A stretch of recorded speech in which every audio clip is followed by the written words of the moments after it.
Hello, everyone, and welcome to Minnow Cup Tower Control Edition.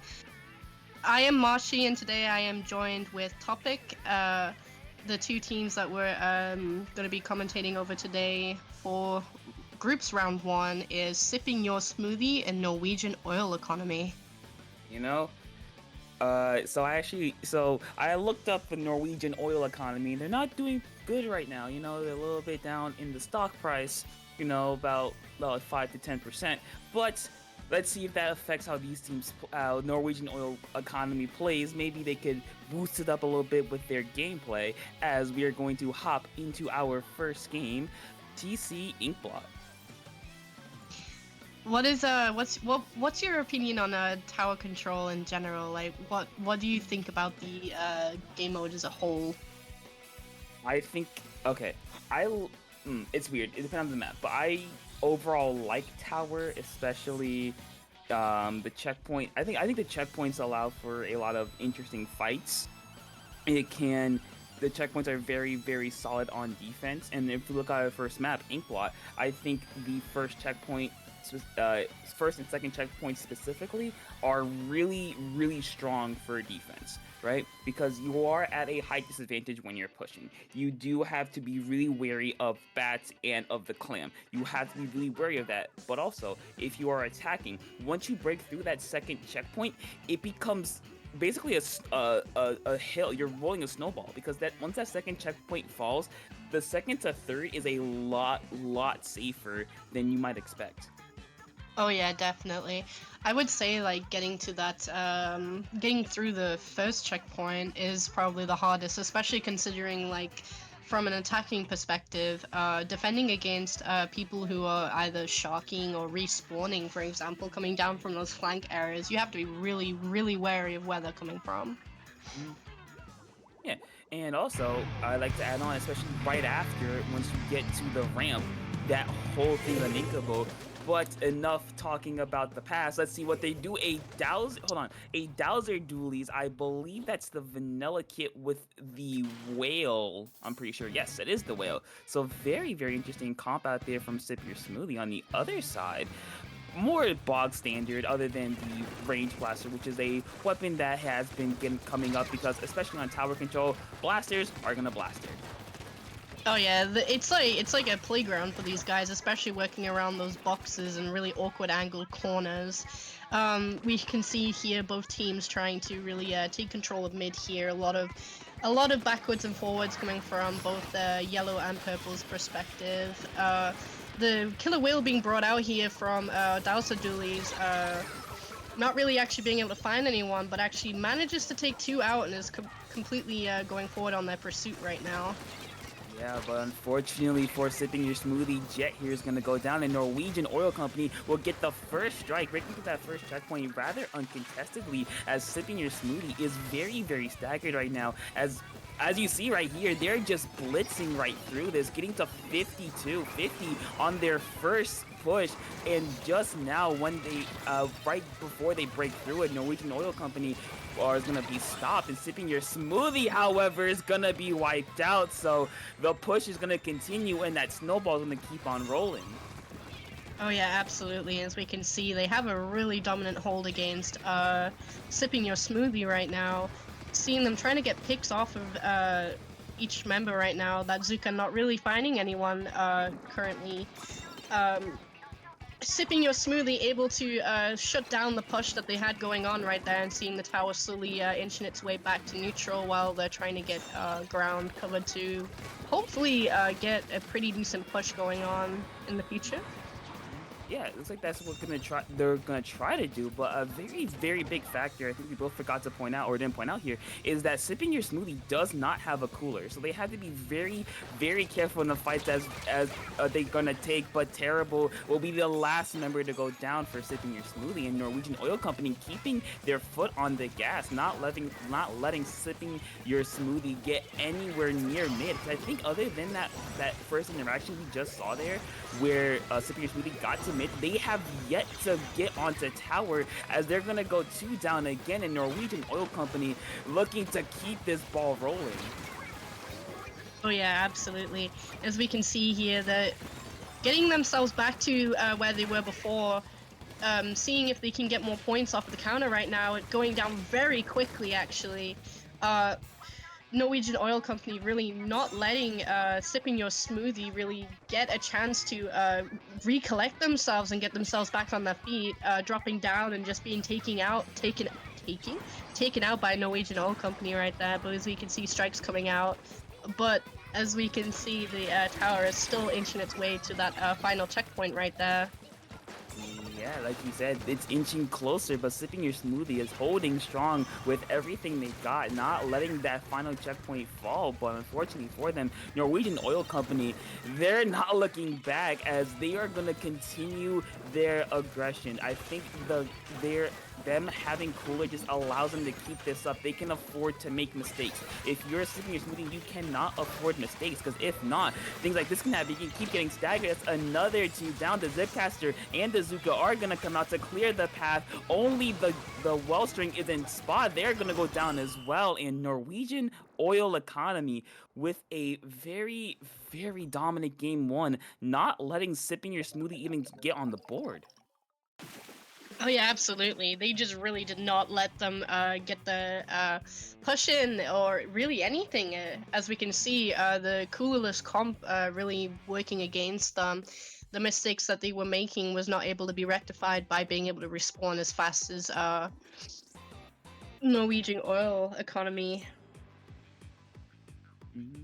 Yeah, and I think this kind of exemplifies how important cooler is, especially in the meta of today, where being aggressive is super encouraged, since you can just kind of steamroll teams if they decide not to use a cooler. But thankfully for Sipping Your Smoothie, this is a play all three, so they still have an opportunity here to take this back as we hop into our game number 2, Hagglefish Market. Marshy, got any thoughts on this one?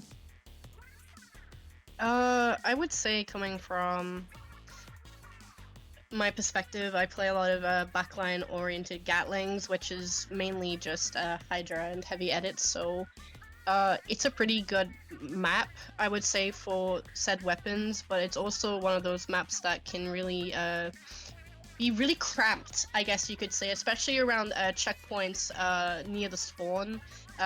The areas of movement is really limited, and you just have to be sure that you're not getting flanked from all angles, because it is very possible if someone slips past without being noticed. Yeah, so I agree for the most part. Now, my thoughts on this map are very simple.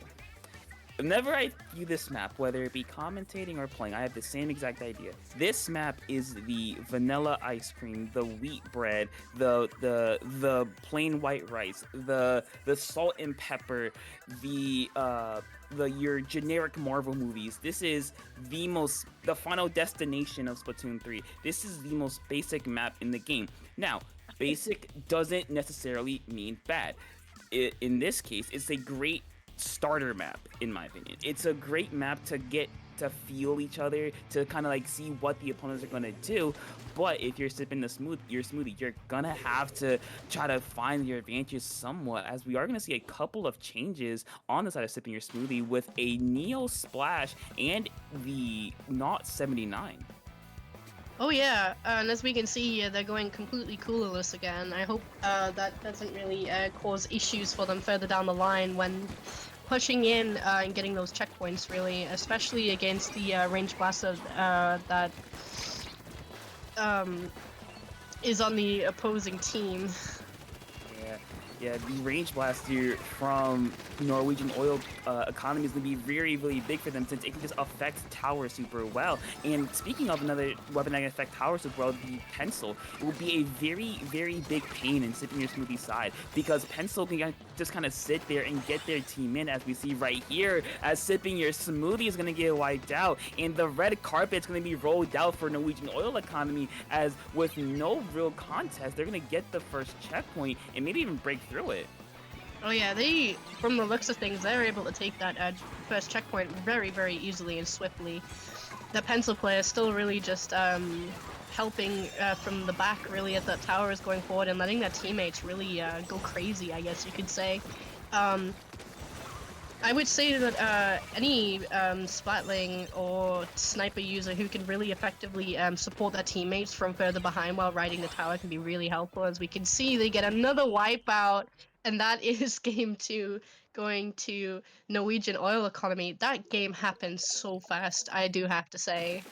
I mean, they just cleaned up their mistakes. They just kept sipping your smoothie on their back foot. Because if you looked at sipping your smoothies comp, they really had not they kind of had an aggressive comp, more of a space taking comp with the Dowser dualies, with the whale, with the wellstring, with the splash, with the strikes. They could really take space. And if you look at sipping your smoothie, they just said, you know what? We're gonna run straight through a wall, and if you're in our way, we're going straight through you. And that's exactly what happened, as they're able to take the set in a 2-0. But thankfully for sipping your smoothie, this is playoff 3, so they will have an opportunity to at least compete for game number 3 and get some points on the board as we go to Manta Maria, a Splatoon 2 classic.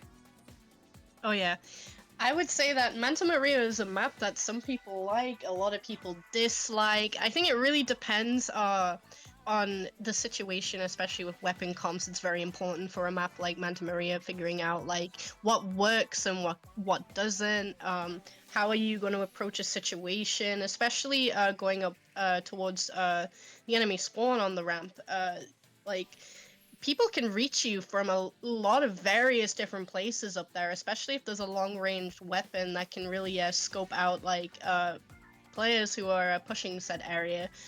Getting back in, I would say, on Manta Maria can also be very difficult if like the enemy team has quite a dominant hold, I guess you could say. It's a really good map, but it's also a terrible map at the same time.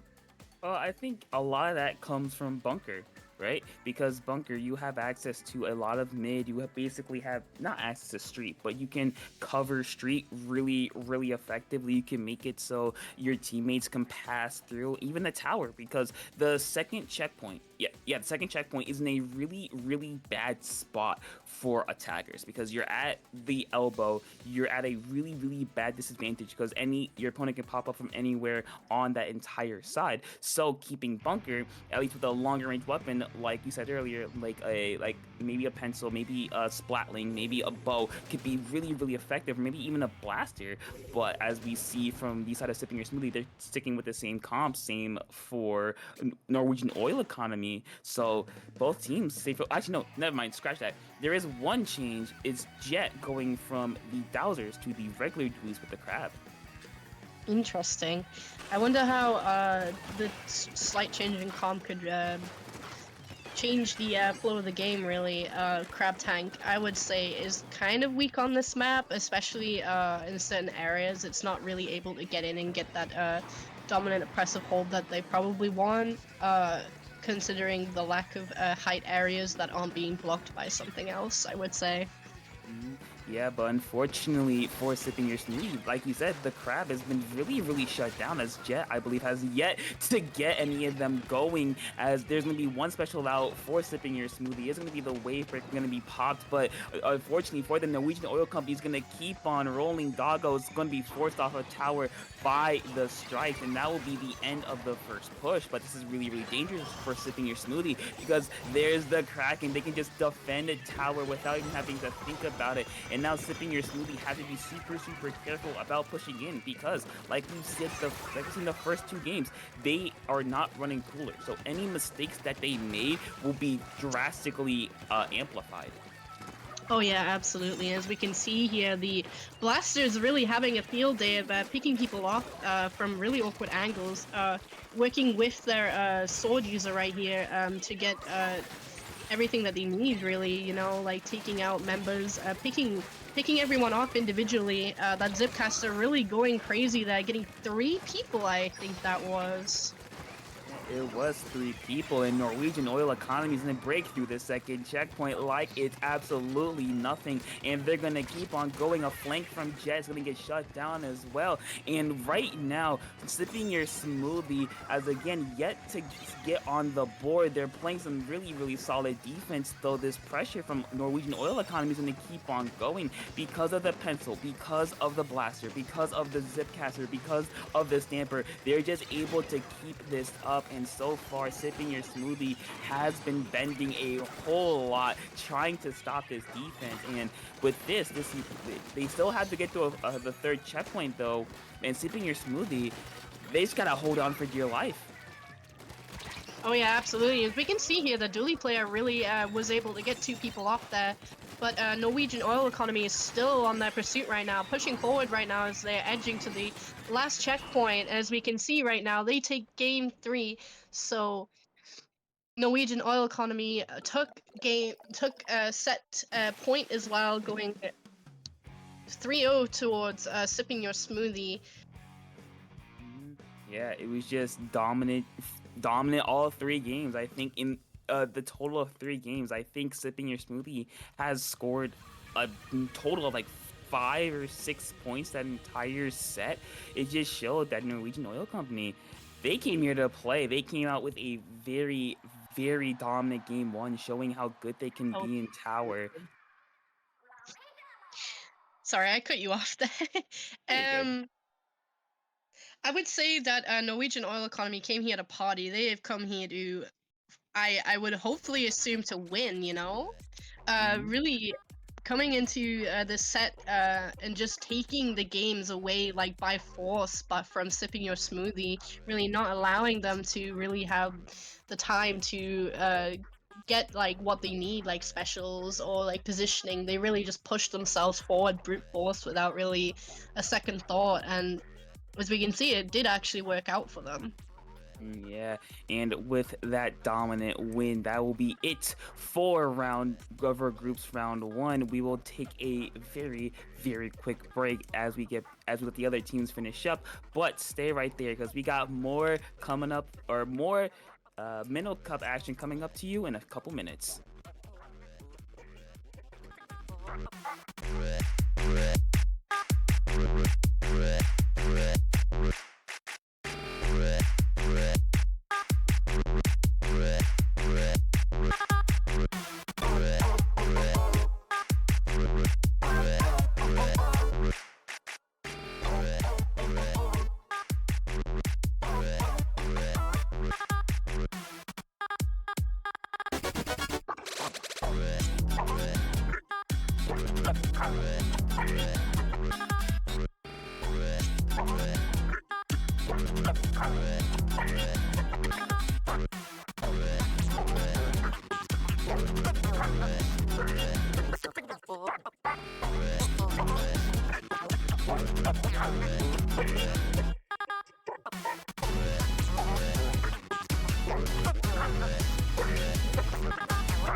All right, everybody, welcome back to more Minnow Cup T Tower Control action. I am Topic, joined by Marshy, and we have our round 2 match for you. We have 9 a.m. in Calabasas, California, pretty decent city, been there before, versus Vector Cry. As we can see here, we are going straight into game 1 here. Tower control, undertow spillway. Just give us a moment while we have a look at the comps that we have going on here. Pretty solid comp coming from both teams, actually. Quite similar weapon choices that I see going on here.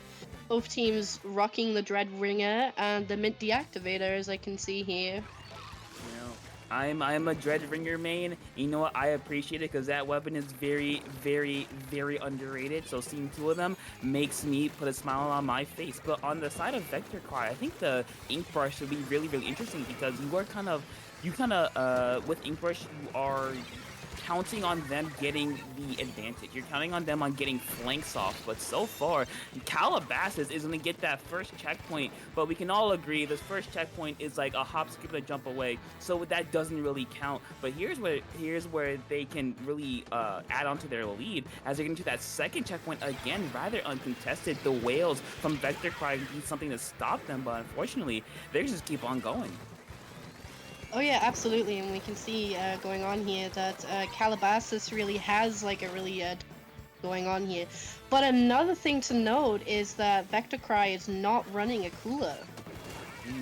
Yeah, very interesting. So, as we see another non-cooler weapon in the first in groups, which is very, very interesting because this means I think they feel very, very comfortable with getting the picks, especially with the E-Leader. If they can pick them off at a distance, that will be really, really big for them. However, on Calabasas' side, they do have these very upfront weapons that can kind of sustain themselves, like a decap, like the 52. They can just sit there and do whatever they want, as Curl is going to get a nice double kill and keep Calabasas' hopes or pushes going, as Calabasas easily able to get back on the checkpoint or on the tower.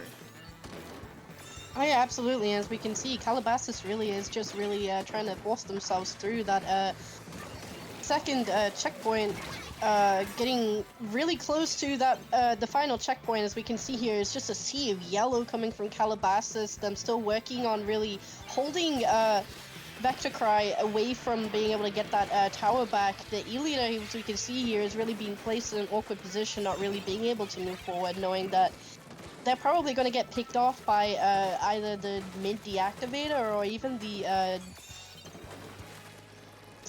fuck it. You know what? We all forget things at some point. But Calabasas, the GG Reef Slider is gonna end it, and we see again kind of a continuation from the first round. A very, very dominant opening from one of these teams. Calabasas, I don't think they let Vector Cry at least hop onto tower, and I think that's due in part to their very aggressive comp. They have the decap to get them to keep themselves in. They have Reef Slider to kind of force an entrance. They have the 52 for that sustained pushing power, and they have the Heavy Edit, a very, very mobile splatling that allows you to get cooler relatively quickly with some special charge. So their comp just kind of really exemplified that they could just steamroll teams. Oh yeah, absolutely. And in my opinion, Calabasas really had like a really fast-paced comp. The Splatling really being able to enable them and keep them going, really being able to take care of everything that they need to do with that high kill time that they like kill. Yeah, I think it's high kill time. But back to the game at hand. We see the same comp coming from Calabasas and the same comp coming from Vector Cry. Vector Cry. Yeah, sorry. Yeah. Yeah, but we are going to see a different map. We are going to go to Nagomar, a map that kind of favors more of Calabasas comp with these bunch of fight-heavy areas, especially when you get down into the freezer area. Nice kill there on the opposing Dreadringer. As another one's going to go down for Vector Cry. It's just a continuation of game number 1. Calabasas with a really, really strong opening. Unfortunately for them, Vector Cry with a super, super quick response. Unfortunately, Calabasas, they're gonna get onto tower, and just like game number one, very little contest as they're able to break right through it. Oh yeah, absolutely. As we can see here, Calabasas is really not given Vector Cry the time of day really to let themselves back into mid really. Still pushing tower past first checkpoint. Well, actually no, it's not even first checkpoint. It's pushing it to first checkpoint. As we can see, they're doing it very confidently. That Dreadringer really just getting in there and taking lives of the enemy team right here. Keeping themselves in there and really just painting everywhere. I forget how much paint the Dreadringer actually can give to a team, especially if they are unstoppable, I guess you could say. Game one, game two going to Calabasas right there. A very quick one, actually. I'm pretty sure it only lasted just over a minute. I mean, yeah, they just got on tower and never looked back. And yeah, Dreadringer, as a Dreadringer player, paints deceptively well. So if you're not worried, that can happen to you. Like we just saw, Calabasas again just kind of ran right through Vector Cry and taking the set 2-0. But they will have to, at least they have another chance to fight as we go to Sturgeon Shipyard. And I think for both of these teams, I don't really see a lot of changes for Vector Cry specifically. I do think the E-Leader can be very, very strong if they manage to keep hold of Spinner and make sure that Calabasas can't get there. But as long as they do that, they might have an opportunity. But the real question comes down to, can you stop the aggression from Calabasas? Can you outlast them? Can you beat them in a war of attrition? Because, like we saw, they move very, very quickly. So, if Vector Cry is able to stall out for just a little bit, that takes a lot of resources away from Calabasas. Oh yeah, absolutely, and especially on a map like Sturgeon Shipyard for tower control, pushing first checkpoint is like the most important because after that, like it's really easy just to get up towards that final checkpoint. I think the hardest, yeah, it is the hardest part, really, because of how secluded the area is. You're taking the checkpoint in a corner and backed up against two walls, I guess you could say. So if Vector Cry is able to stop Calabasas from really getting that first checkpoint, they might have a little bit more of a chance to try take game 3 away from them. Yeah, and speaking of that little corner, because once you break through that first checkpoint, you do have to drop into court to get to the second checkpoint, which again is very, very bad for attackers because you have to watch snipe, you have to watch the little elbow right next to you, the little grates. You have to watch right in front of you for direct drops. So once that second checkpoint, in my opinion, is the real choke point because it is usually a bloodbath trying to get through there. But once that falls, you're about 15 ticks or less away from the final checkpoint. So for both teams, especially for Vector Cry, I think the goal should be to not let that second checkpoint fall. Yes, they can break through the first checkpoint and you can still come back from that. But once that second checkpoint falls, defending becomes a whole lot harder. Oh yeah, I completely agree with you there on mentioning the choke point going towards that second checkpoint. Coming from experience, it really, really is just a bloodbath.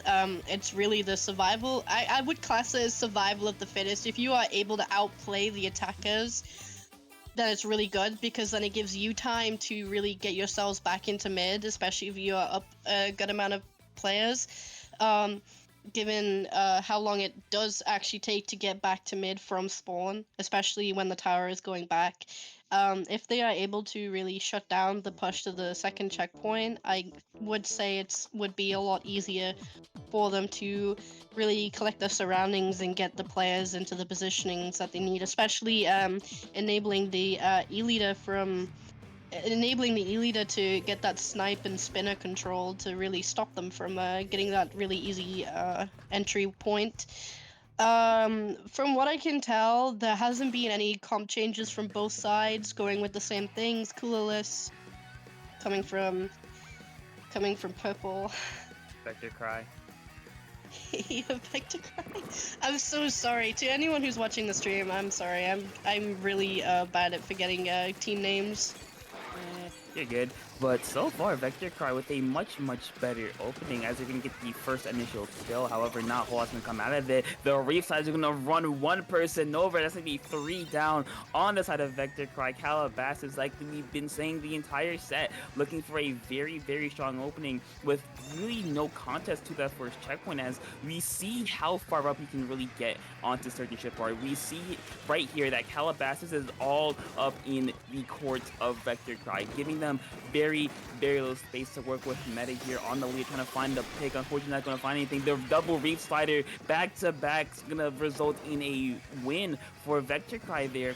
But if you look at Calabasas, they're still going. They broke through the second checkpoint like it was like a hot knife through butter with no contest whatsoever, as we see a big fight over this final runaway towards the end, and Vector Cry for the moment will fend off the members of Calabasas. Oh yeah, absolutely.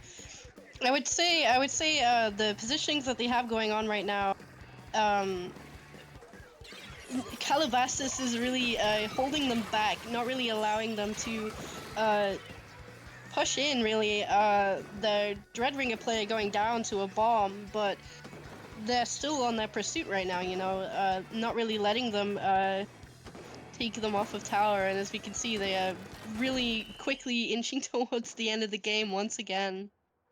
Yep, just very dominant game. I don't know what to say. That was a very dominant set from 9 a.m. in Calabasas. They just kind of showed, like we've been saying, like we've been talking about, how well or how not easy, but how hard it can be to kind of stop these super aggressive teams if you're not fully prepared. Because it took one fight. Because in the middle there, or at the beginning there, like the first like 10 to 15 seconds, it was really neutral. And either team really could have taken that game. It was just Calabasas got 1 or 2 good kills, and then from then on, the snowball just kept on building, and unfortunately for Vector Cry, they were just caught in the path, and that was just the snowball kept going, and that's it. Oh yeah, it was a really good display of like members really being able to play off of each other and really support each other and make each other strong. Especially for a mode like this, you need to be able to stand your ground while you have. I guess you could say it's like slightly one less member considering you have one less body on the ground. But I would say if you have the right person on tower, it can really allow the other 3 members to really support the person on tower, keep them alive, and also getting the picks to stop the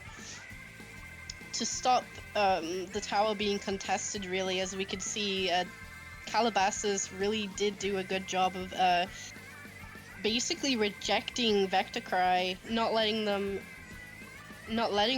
play the game, essentially not being allowed to take points off of the scoreboard, and was able to really clean up the round 2 set, really going 3-0 against them.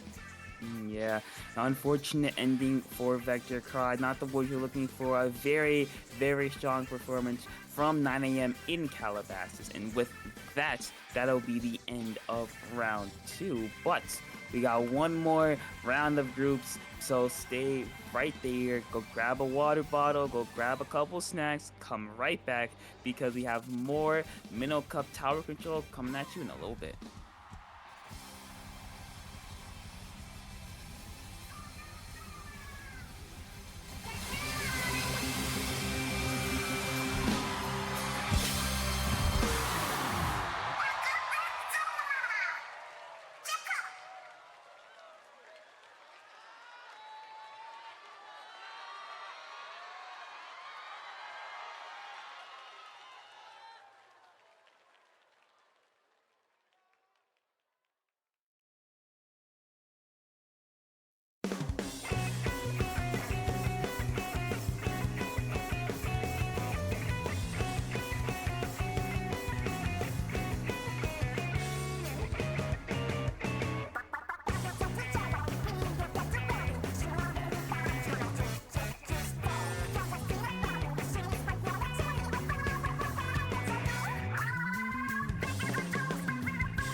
Hello and welcome back to Minnow Cup Tower Control Edition. We are now moving on to round 3 with Nova Nightshade and Art Supplies. Yep. I have not seen the maps yet. I actually have no idea what maps they are playing right now. Oh, there we go. Thank There you. we go. So as we can see here, going on to round 3, we have Hagglefish Market once again, Museum d'Alfonsino, and Shipshape Cargo. Yeah. Before we talk about the maps, I just want to say I love Art Supply's little team icon with like the brush, the pencil, the glue gun, the glugas. That's pretty unique. I like that. But enough of icon talk. As we go to game one, Hagglefish Market. You know we've seen this before in this stream. My thoughts have not changed. This map, as I had said earlier, this is the vanilla ice cream, the wheat toast, the white rice, the salt and pepper, the Final Destination, the Marvel movies. It's the blandest, most non. How do I say? This is the map of all time. Basically, it's very basic, but like I said again, basic does not mean bad. This is a great map to test things out on because you know what the enemy's gonna do because there's not a whole lot of variety in how the map can really be played. Yes, you do have those flank routes, but for the most part, you are going to go forward and you're going to hope for the best. Oh yeah, absolutely. And as we can see, we are going into game 1. Uh, in just a moment, we'll see the comps that both teams are running. First off, we can see that we're having another situation where it's one team running cooler and one team isn't running cooler. But guessing from the comp coming from Nova Nightshade, they must be very confident in their plays to not run cooler. I would say that in some scenarios, some teams don't actually need to run cooler, but as we can see here, it's the deactivator is just going straight through, taking down 3 people. Uh, they just collectively wiped right there as I'm speaking. I mean, I see the plan behind Nova Nightshade. I'm guessing that's a lot of quick respawn on their weapons to try to just overwhelm them with pure bodies. But Art Supplies, on the other hand, Chippy with the decap basically got what 5 or 6 in a row, and Art Supplies will easily break through that first checkpoint, get about halfway towards the second checkpoint before being stopped, as Nightshade will be able to fend them off. But I think Chippy went for another flank. Unfortunately, they're gonna go down, and Art Supplies will strike first with not only breaking the first checkpoint, but getting to 36 is really good. But here is the flip side of the coin, where you have Nova Nightshade, super aggressive comp with no midliners. Basically, they went all frontline. They want all aggression. They just want to run at you face first and hope you know that you can beat them. As Nova Nightshade will easily break through that first checkpoint before being stopped by the ink bag. I do personally think that teams that can really just run like confidently with like front lines and like skirmishers, you have to really like jump the gun. You know, you have to like go in there and know what you're doing. The wiper play going down right there from the hammer, just being completely denied from uh, art supplies going through. But as we see, Nova Nightshade is still fending them off, working on really pushing the tower as much as possible. Oh, Oh, uh, well, we unfortunately, we you won't get to see what. we won't see the end of that one. Yeah, communication error. You know what? We love Nintendo servers. They're the best servers of all time. But yeah, other than that, besides that ending there, that was a very entertaining game because we saw Art Supplies. They struck first. They punched Nova Nightshade in the mouth first. And for Nova Nightshade, they responded really well. They got down to 48. They were pushing at the end of what we saw there. They were knocking at the doors of a lead, but unfortunately we'll have to figure out what happens next later. I'm wondering though, considering it was a communication error, does either side get the point from that, or is it just a general like the lobby just decided to drop itself?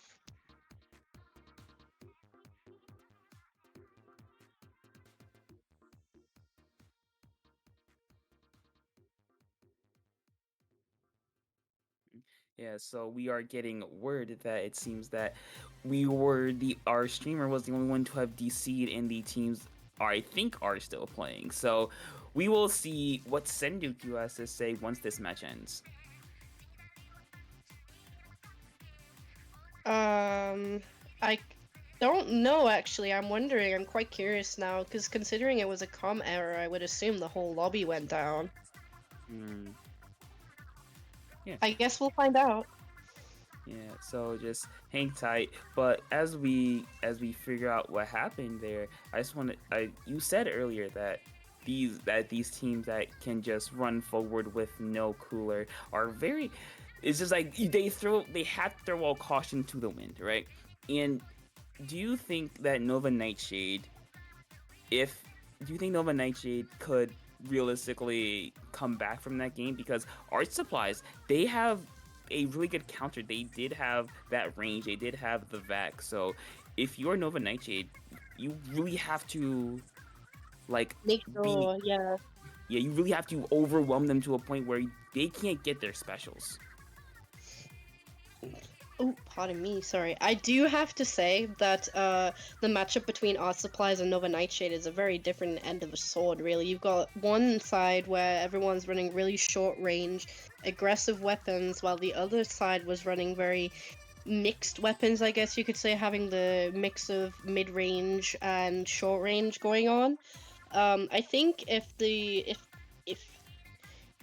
in the right situation, if you're able to really pressure the longer ranges, it really would deny Art Supplies of pushing forward on tower and getting more points. But before the game got abruptly ended for us, Nova Nightshade was actually getting points on the board, like being able to get themselves over to checkpoint. But unfortunately, as we can tell, we don't actually know the results. Mm, yeah, well,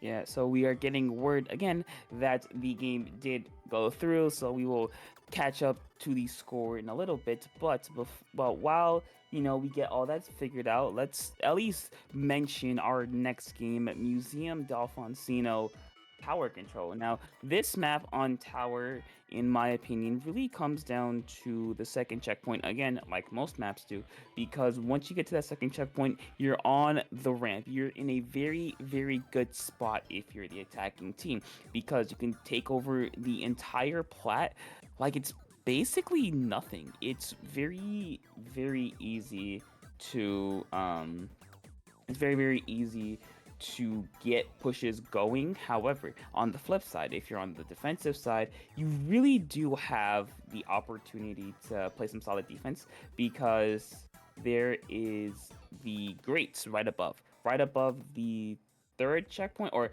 in between the second and third checkpoint. You do have those grates, which are very, very good for chargers, very good for stringers, very good for just general backliners. And then if you look at on the flip side, on the top right side, you just have a very clear line of sight to not only the first checkpoint, or not only the third checkpoint, but also towards the second checkpoint, as we do see from the score that Art Supplies did hold on to win that game. But like I was saying, it's very for TC, for Museum specifically, it's very, very easy to get.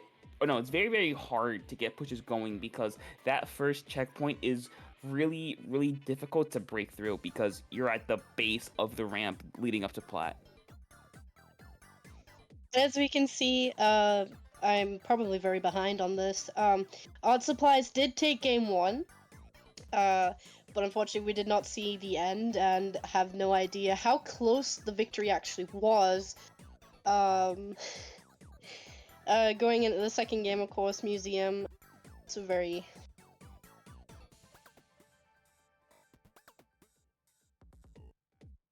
okay. Yeah. So we have just been given intel that both teams ended up putting themselves into overtime, but of course, Art Supplies obviously took said overtime.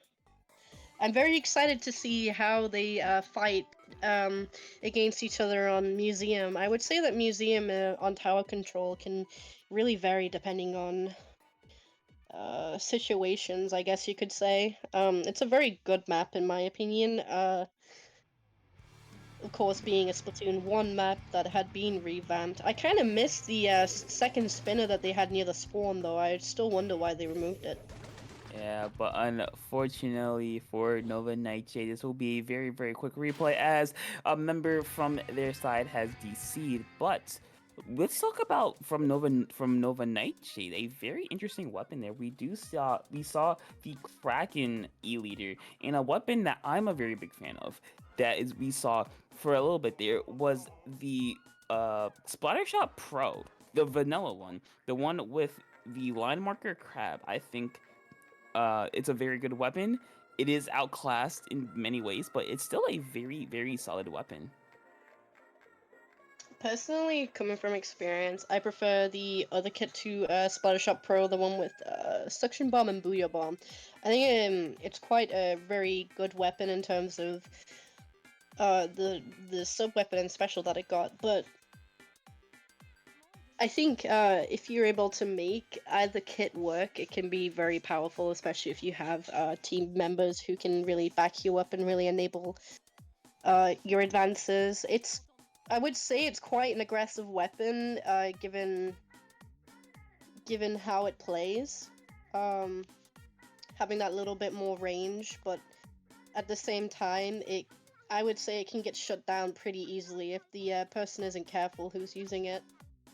Yeah, and to add on to that, I think the crab specifically is very, very good on museum specifically, since you have a special that can just not take over plat from mid, but you can very, very heavily influence plat to go into your favor. So any fights in that happen on art supply side, they have to be super, super careful, because if they're not, a crab could really play spoiler to them, as we are going to have all the members come in from Nova Nightshade. No changes for art supplies, so they feel confident, but let's see, will that confidence carry over? Did they have the 96 gal game one? Yes, they did. Oh, that's me just missing it then. I didn't realize actually. Oh, and as we can see, straight away the decav going for the trade right there. That E-Leader working on scoping people out really and just seeing if they can get picks. But as we can see, Art Supplies has already started pushing tower, being taken down by the Tetra Dualies actually right there. It's not the Tetra Dualies, it's the Pro. I mistook them because of how close they were together. But actually, you mentioned that they have an E-Leader now, a very, very drastic change for Nova Nightshade, a much longer range weapon than anything they had in Game 1. And with the Kraken trying to go win, unfortunately not able to find anything, forced to back away before they go down here. Thankfully making out the strikes, and Art Supplies has rolled out the red carpet, and that will be they will get to the second checkpoint rather uncontested. Unfortunately, they are going to go down here, so Nova Nightshade with the opportunity to cause a stop. However, there's the vacuum to place some protection for the tower. Unfortunately, Chippy's going to go down before they get a chance to jump in here. The shot's going to get another one with a bomb. Art Supplies' push will stop, but not before causing a lot of damage by going through the first two checkpoints. Oh yeah, absolutely. I do think that Nova Nightshade will be able to take the opportunity here and hopefully flip the situation there, being able to get more points off of the board. But as we can see, Art Supplies has touched the tower once again. From what I can tell, I can't actually see anyone from Nova Nightshade right now really pushing in. All of them slowly respawning and the back coming out again, really denying Nova Nightshade from being able to really do anything. But from what I can tell, it was actually shut down pretty quick, overwhelming the vac user by forcefully painting it and then taking them out, I think. Yeah, the vacuum was used for some defense, but unfortunately the vacuum was shot down from the side. And now Nova Nightshade, there it is. There's the crab doing what the crab really wants to do. It's just shoot from a safe place and not let anyone near tower. The strikes are going to come out for Art Supplies to cause some space. That's going to be a quick 2 down by Happy, going for the triple. Unfortunately, going to get shut down again by Gogeta on the pro here. So the push for Nova Nightshade is going to continue. The crab on tower is going to be popped, clearing out a lot of space. Riley on that top right side is going to get called out. Unfortunately for them, they're going to get shot down. Or not yet though, but Chippy is gonna run straight in, get a nice double kill, and stop the push from Nova Nightshade. Another one to add a little bit more fuel to the fire, and that will be a very, very quick shutdown by Art Supplies. Oh yeah, absolutely. And even though they had a very quick shutdown, they were still able to inch the tower from 98 to 35 in that push that they had going on there. All is not lost for Nova Nightshade. But the VAC coming out again on tower right there is just collecting that player's inks right there and really denying the splatter shot of being able to use their Zuka to get people off of tower. Art Supplies... No, it wasn't Art Supplies. It was Nova Nightshade getting the wipe there, forcing everyone to really have to respawn and regroup themselves. That E-leader player right now, seeing if they can really get any picks off of the platform right there from a distance on the tower as it's inching itself closer back there. All of Art Supply's players really getting grouped up and really sardined into a corner right there. Them still pushing themselves through a checkpoint right there, really causing causing Art Supplies to stop not being able to push. As we can see here, they have taken lead right now really quickly on their pursuit right there, and of course their E-leader player going down unfortunately from the tower right there, which means Art Supplies is given a little bit of breathing room for just a small moment. Yeah, that was very, very clutch by the shot on Nova Nightshade to get a triple kill to get their team in and get the lead. And now Art Supplies are going to have to strike back if they want to win this set decisively. The cooler is going to be popped. That's 2 down on Nova Nightshade. Not the start you wanted. Chippy is going to go down. That's a very, very big blow to Art Supplies. Another one's going to go down. Arkham going to pop the VAC to clear out some space for the tower. It's gonna work. There's a jumper coming in. The members of all Art Supplies are here for a very, very aggressive start. Unfortunately for them, that top right side will be their Achilles heel, as that's gonna be 3 down. Riley's left, gonna go for it's gonna be wiped out, and Nova Nightshade will take the game, or take game number 2 from a very, very desperate looking situation to coming back with a vengeance. Oh yeah, absolutely. And as we can see now, the standings are 1-1, which means this final game really is the tiebreaker for this set right now. What's your thoughts for game 3? Like, going off of comps that they've been playing, who do you think might have the upper hand for ship shape? If the E-leader can get set up on one of the bridges, it can be very, very difficult for Art Supplies to get anything going.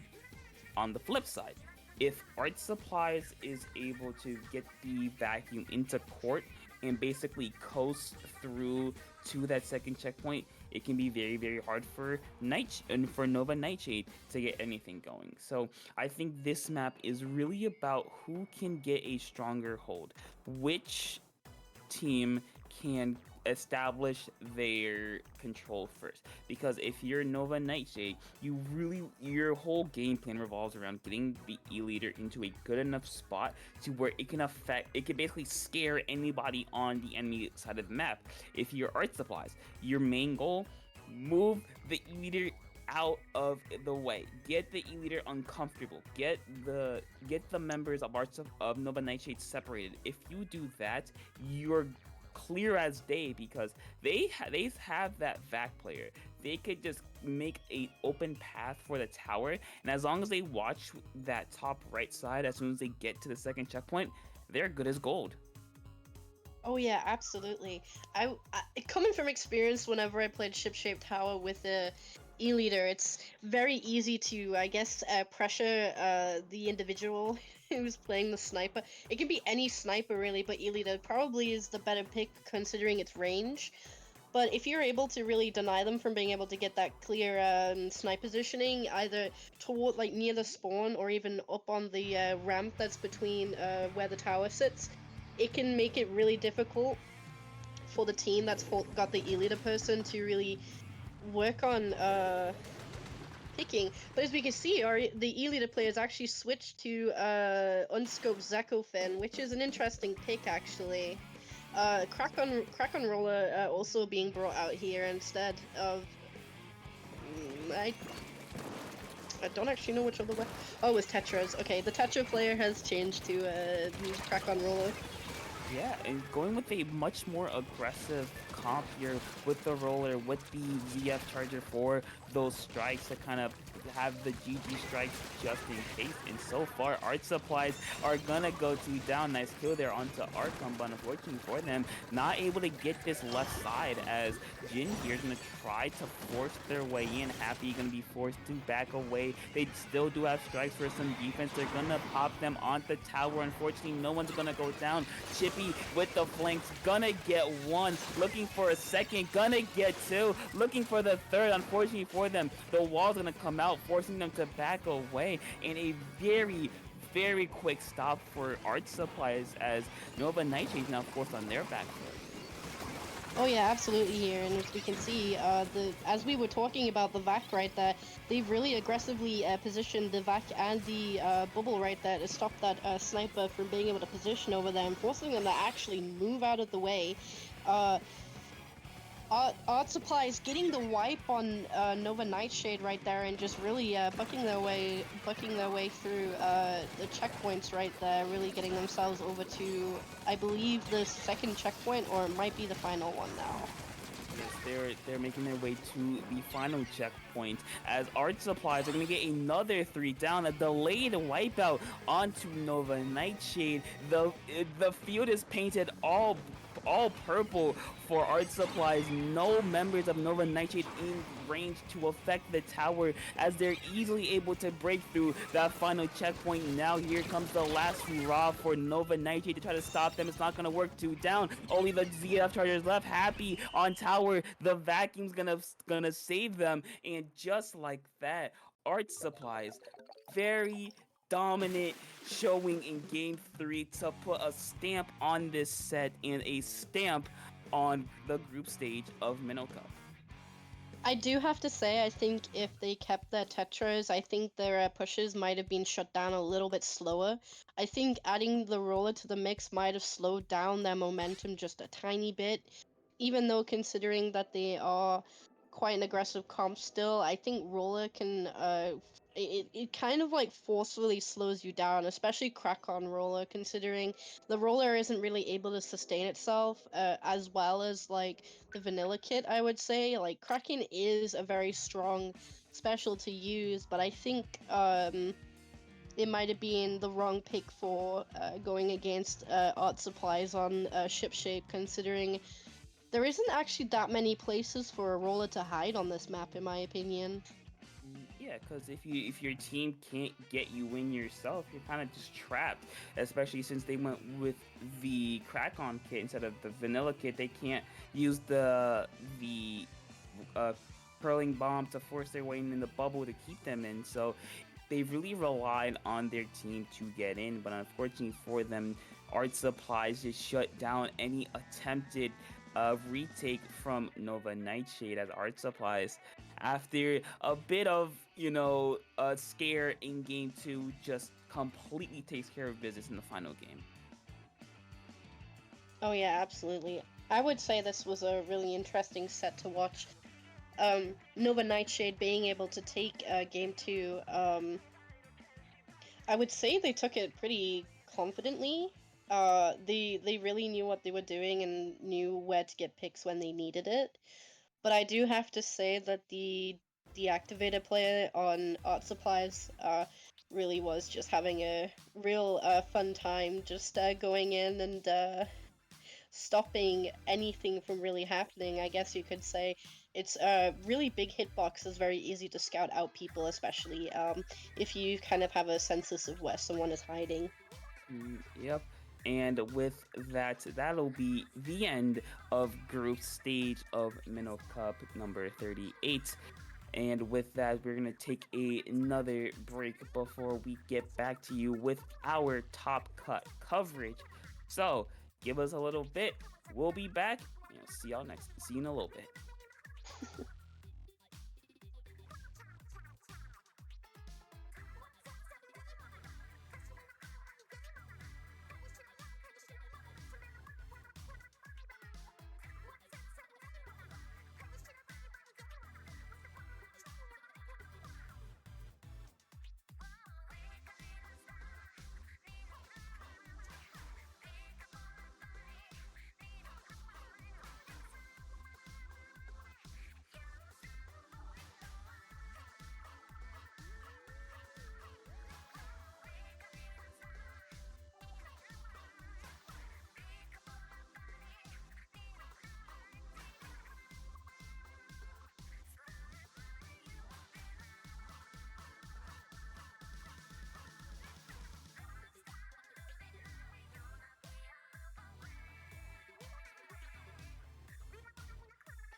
Hello, everybody, and welcome back to Minnow Cup Tower Control Edition. I am Marshy. I was commentating for group stages, but this time I am joined with Rose of Battle, or Rose. Hello. Yes, I am Rose of Battle. Y'all can just refer to me as Rose. It is good to be here for Top Cut. Oh yeah, absolutely. I am really excited to see what both teams are capable of. As we can see, we have Luna Warriors and Tidy Tidings, who are going to be playing on the 3 maps that are on the screen right now, which is Sturgeon Shipyard, Inkblot Art Academy, and Undertow Spillway. These 3 maps were shown for rounds 1 through 3 in Switch stage, group stage. So it'll be interesting to see how these members and how the teams play on these maps. How the tidings will change and how different it will be compared to what everyone saw before Top Cut. Yeah, and both of these teams are looking quite good. We're in Gold Cut here. And Lunar Warriors went 2-1 in all of their group stages. And Tidy Tidings went 3-0 in 2 of them and got 0-3'd in the other. But both teams are looking really well going into this next one. So hopefully we'll have a really, really fun game to watch. Are there any things you think, Marshy, that they should be paying attention to for Sturgeon Shipyard? Flanks, I would say, is a very important thing that people should be watching out for on a map like Sturgeon Shipyard. You have so many nooks and crannies that you can hide under or like around. Especially in choke positions, people are very easily able to really flank and just push up very aggressively if they get given the chance. And as we can see here, we are going into game 1, seeing both comps, seeing blasters from both ends right here. Both of them running. Oh, okay, interesting. Double cooler coming from purple right there, which I hope doesn't cause problems for them later on in the match, considering they are technically down 1 potential aggressive special that they could have used. As we can see right here, Tidy Tidings has taken the tower and is slowly inching themselves forward. 3 going down from Tidy Tidings, 2 going down from Luna Warriors. So Yeah, now Lunar Warriors gets to start up that. And the thing about Double Cooler is that, it's a really, really strong special, but it does mean that, you're using Cooler for another resource that could be used for helping you get in. So you're really relying on the other 2 players on your team who don't have the Cooler special to get picks in order for you to go in. And, if they play it well, it could work for them, but it could be really risky. Oh yeah, absolutely. I completely agree. And as we can see, Luna Warriors has taken the point counter down to 47. Tidy Tidings sitting on 79 right here. Both teams going really backwards and forwards between kills and picks, really. The Splatling there just jumping out to, I assume, preserve how much they have on their cooler counter. Because it's very important that they don't lose it, considering Tidy Tidings is running double cooler, so if 1 cooler player goes down, they still have that second person to work on that. And both advances are getting shut down very quickly from Luna Warriors right here, not really letting them get themselves back in, keeping the pressure going on, very backwards and forwards, as I've been saying. Yeah, we got that splashdown coming out. And yeah, it's really just been very back and forth. We see this Pencil trying to get some space for their teammates, but it's a 2v2 situation right now. Riku does get a kill, but we have others jumping in and going down. Really, I think that both of these teams maybe just need to slow down just a little bit and get specials and then move into the big push. Oh yeah, absolutely. I would say that pacing yourself is very important, especially on tower control. If you have too much momentum, it can really affect you later on, especially if you pushed into a point where you don't have specials, they do. It can really shut down your push very quickly.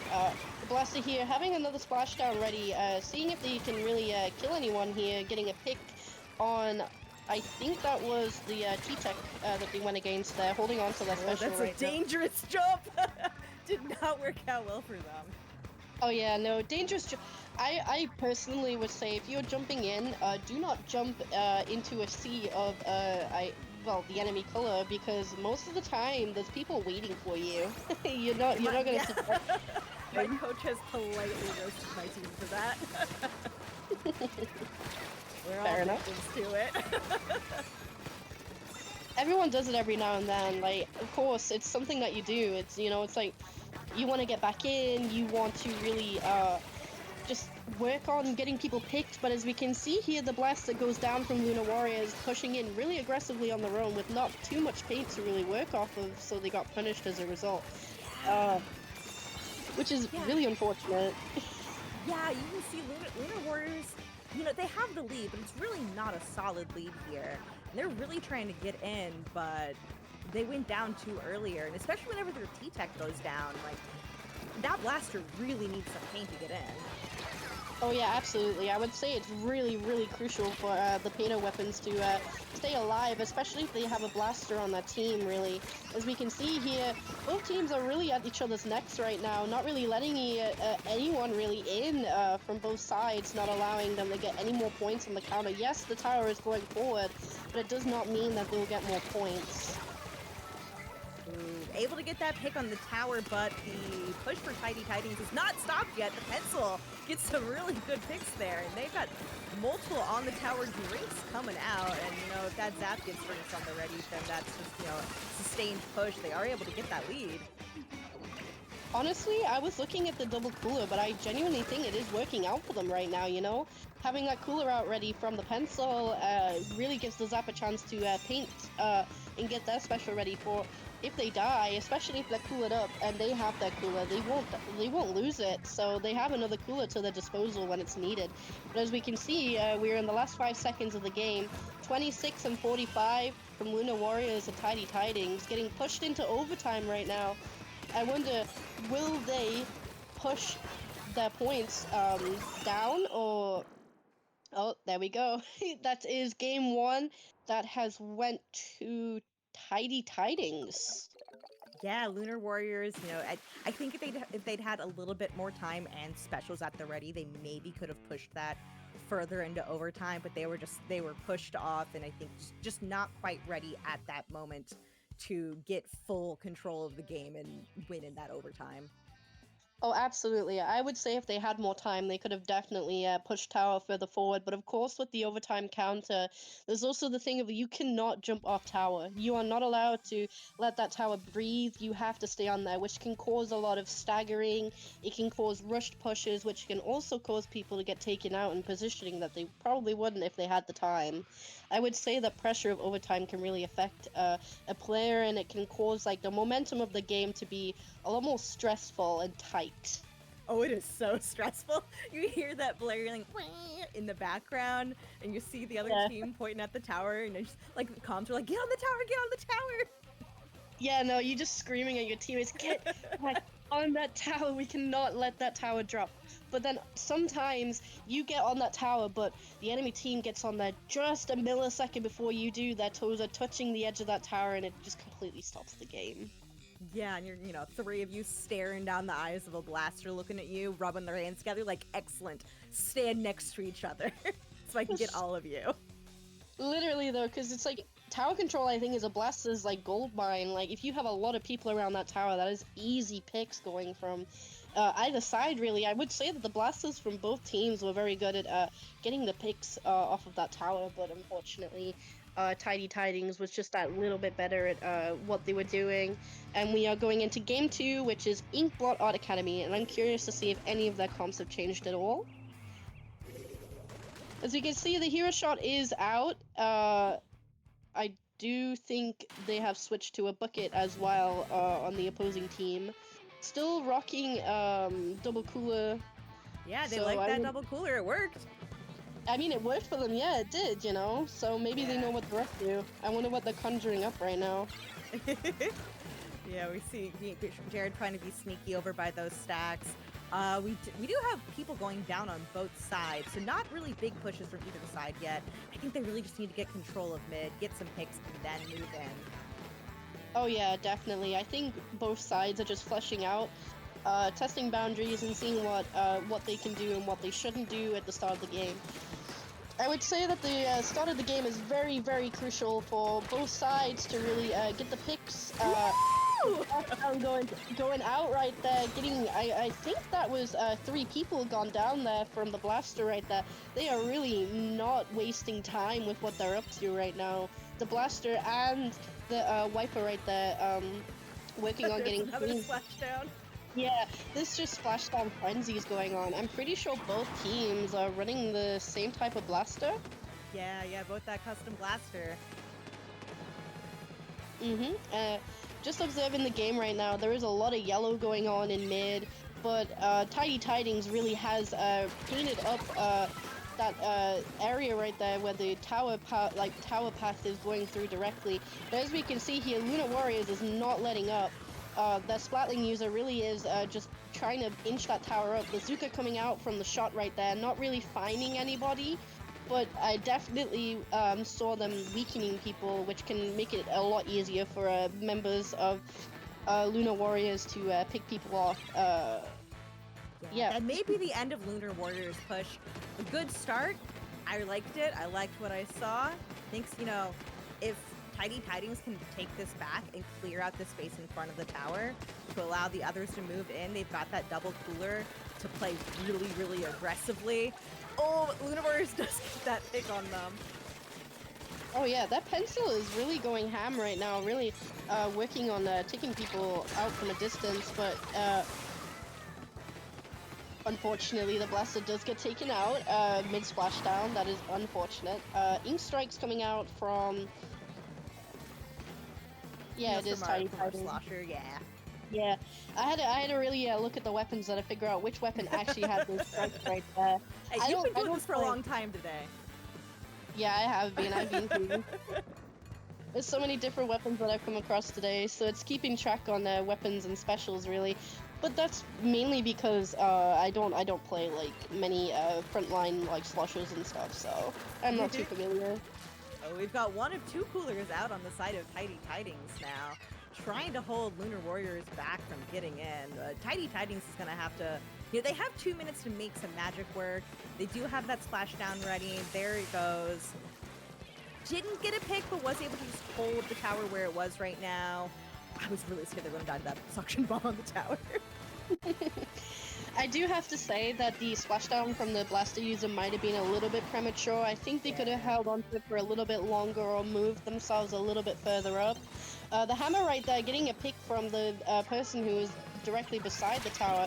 The blaster going down. 2 down from Tidy Tidings right now. 3 going down. Everyone's still respawning. A cooler coming out from the pencil user, I think that was right there. Luna Warriors really not letting Tidy Tidings really get that tower up into their spawn right now and just really powering forward through Tidy Tidings checkpoints right there. Ooh, Lunar Warriors is looking in a really good spot right now, looking to solidify their lead even more. That pencil's over and Bat's trying to keep him back, but they're still going in, they're getting picks. Really aggressive movement from that heavy yet, it went down, but they still have control of that plat, and they've got like a decent lead. They could, if they wanted to, just to sort of play more of a defense and try to hold space here. I think going from observing what they're up to, I think they want to get more points on the counter just to have a little bit more of a safety blanket. Because I would say that the lead that they have can really be taken over very easily when given the chance. Luna Warriors taking down 2 members from Tidy Tidings right now, really slowly getting that tower back towards where they were pushing originally. But Tidy Tidings members are respawning right now, and that blaster is back out. A splashdown coming out from the blaster from Luna Warriors right now as they come into the last 10 seconds of the game. 5 seconds left. Can they push that tower? Oh, no, not able to get on it in time. And yeah, man, I saw the slosher went down before they were really solidifying that last push, which meant like it was going to take too long for them to get strikes to be able to push that tower further. into overtime, but really, really good work from Lunar Warriors taking that point there. Oh yeah, they were really fighting for that game right there. I would say that they were very confident with what they were up to, but unfortunately was not able to get any more than 41 points off of the counter because of how well Tidy Tidings is able to really defend their ground and like stop them from like just snowballing, I would say. Yeah, Because I it would went back and forth a lot. Oh yeah, absolutely. These two teams really have a lot cut out for them, and I would say their skill is pretty matched up as well, which means it's difficult for both sides to really Like really get like a hold on yeah, the game. yeah. They're not safe. They are not safe. Yeah, and that means we're coming to the tiebreaker on tower control Undertow Spillway. And I imagine they're gonna keep their blasters. We know we talk about blaster just being it's a good weapon on tower control. Certainly a lot of blaster mains, their favorite mode is tower control. But there there are some nice like elevation differences that I think can work really nicely for poking when you're a blaster on this map in particular. Oh yeah, absolutely. Though, to be honest, when it comes to Undertow Spillway, I am personally not really a frontline I don't play like shooters and stuff very often. I'm more of a Splatling player, so Undertow is a really good map for Splatlings, in my opinion. But I'm not very. I would say I'm very opposed. It's just my favorite weapon, like pick for Undertow. I would say is Hydra Splatling, but that's only because I 5-starred and I'm a very Ah. big fanatic of it. Yeah, we've seen that heavy edit, which I know is a hard matchup into pencil. They're just sticking with the heavy edit. The Luna Blaster coming out instead of the custom blaster right there, and And we have a range! coming out. We're coming out with CRB. We switched up both our blasters. Interesting. They're keeping basically the same comps, but they did switch out their blaster player to two different types actually, so they're not hand in hand with each other, having that splashdown wall that they were doing in Inkblot. Yeah, we do have one cooler already at the ready on the side of Lunar Warriors, but two of them went down, so I think that Zap's just... Yeah, got cooler out, but they all wiped, so that cooler's gonna be wasted. That is really unfortunate. Looking at the map right now, even if they wanted to get that cooler, they are not able to get in there without dying. The Lunar Blaster! Yeah, I was gonna say the Lunar Blaster is going ham in the corner over there. Really, see, yeah. The hammer! The double hammer going on right there from the Luna Blaster and the Wiper right there. Unfortunately, both players going down as Luna Warriors is getting their tower back to mid right there, cleaning up, really collecting their surroundings. Ink Stripes coming out from the bucket player right here, not actually getting anyone from that. From what I can see, Tidy Tidings Splatling player did get a cooler out, which means they should be able to push in a little bit more aggressively. The Wiper going down to a bomb, unfortunately, after taking out the range blaster. The pencil from Luna Warriors is still trying to reposition and collect their bearings right here, seeing if they can get anyone. Taking someone out from tower, from Tidy Tidings right there. A hammer being back out from the Luna Blaster, I assume? I think it was. Zeko's in a good spot, though. Able to get that one pick. Can they get another? No. They do get a trade, though. Hey, a trade is a trade at the end of the day. If they can get someone down on the enemy team, then it's not a waste, in my opinion. Yeah, and Tiny Tidings has the lead. If they're just able to keep Lunar Warriors away from the tower, the trades are going to be in Tiny Tidings' favor. So. Absolutely, and as we can see, the Wiper player is really just working on picking people off in the background right there. Not really bringing too much attention to themselves unless it's needed. The support of the Luna Blaster player really works, but unfortunately gets taken down. That is 3 down from Tidy Tidings, and that is 2 down respawning from Luna Warriors. Unfortunately missing the hammer throw, not being able to get anybody off of that tower and killed.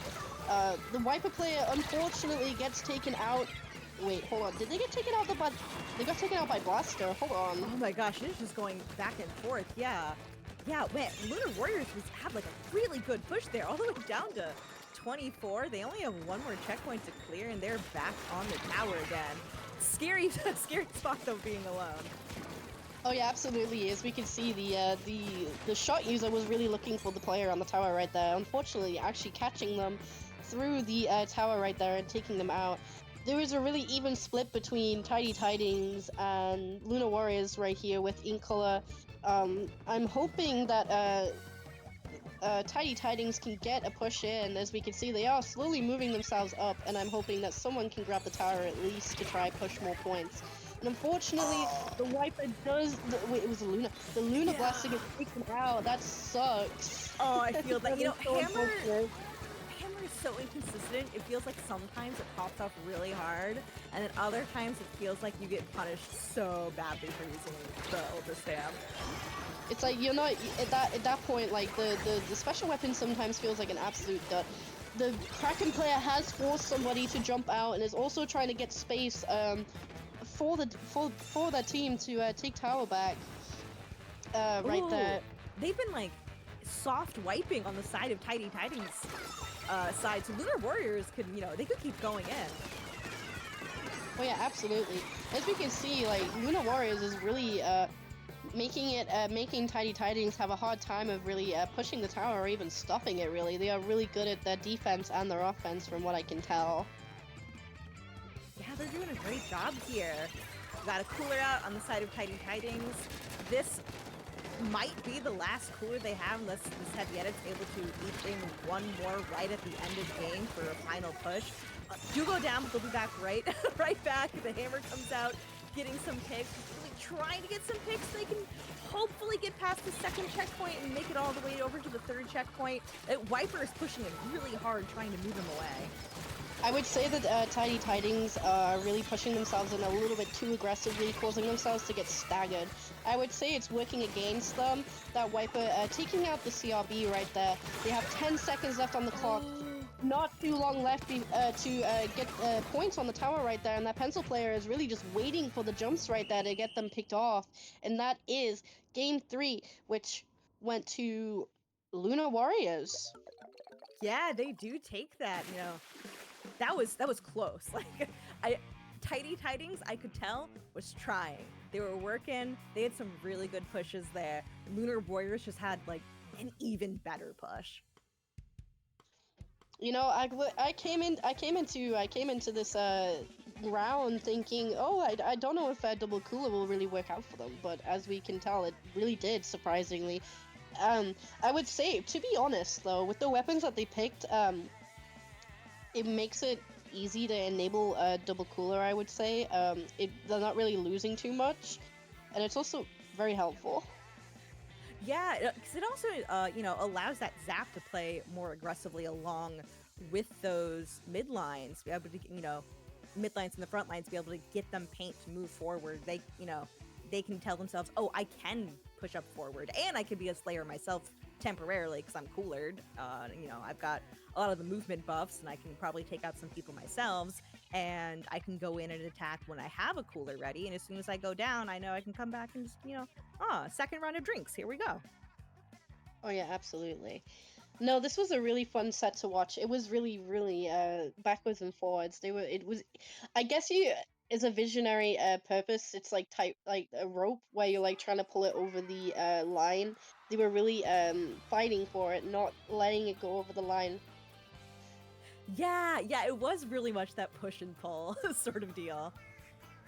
Oh yeah, absolutely. I really wouldn't say that either team ever had, you know, a dominant hold for the game.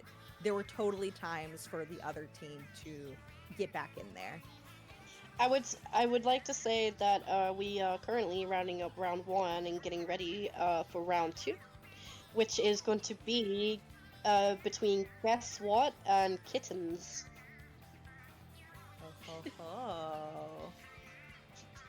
I haven't seen the standings of what seed both teams are being put into, but you never know. I wouldn't base a team's skill off of their seed.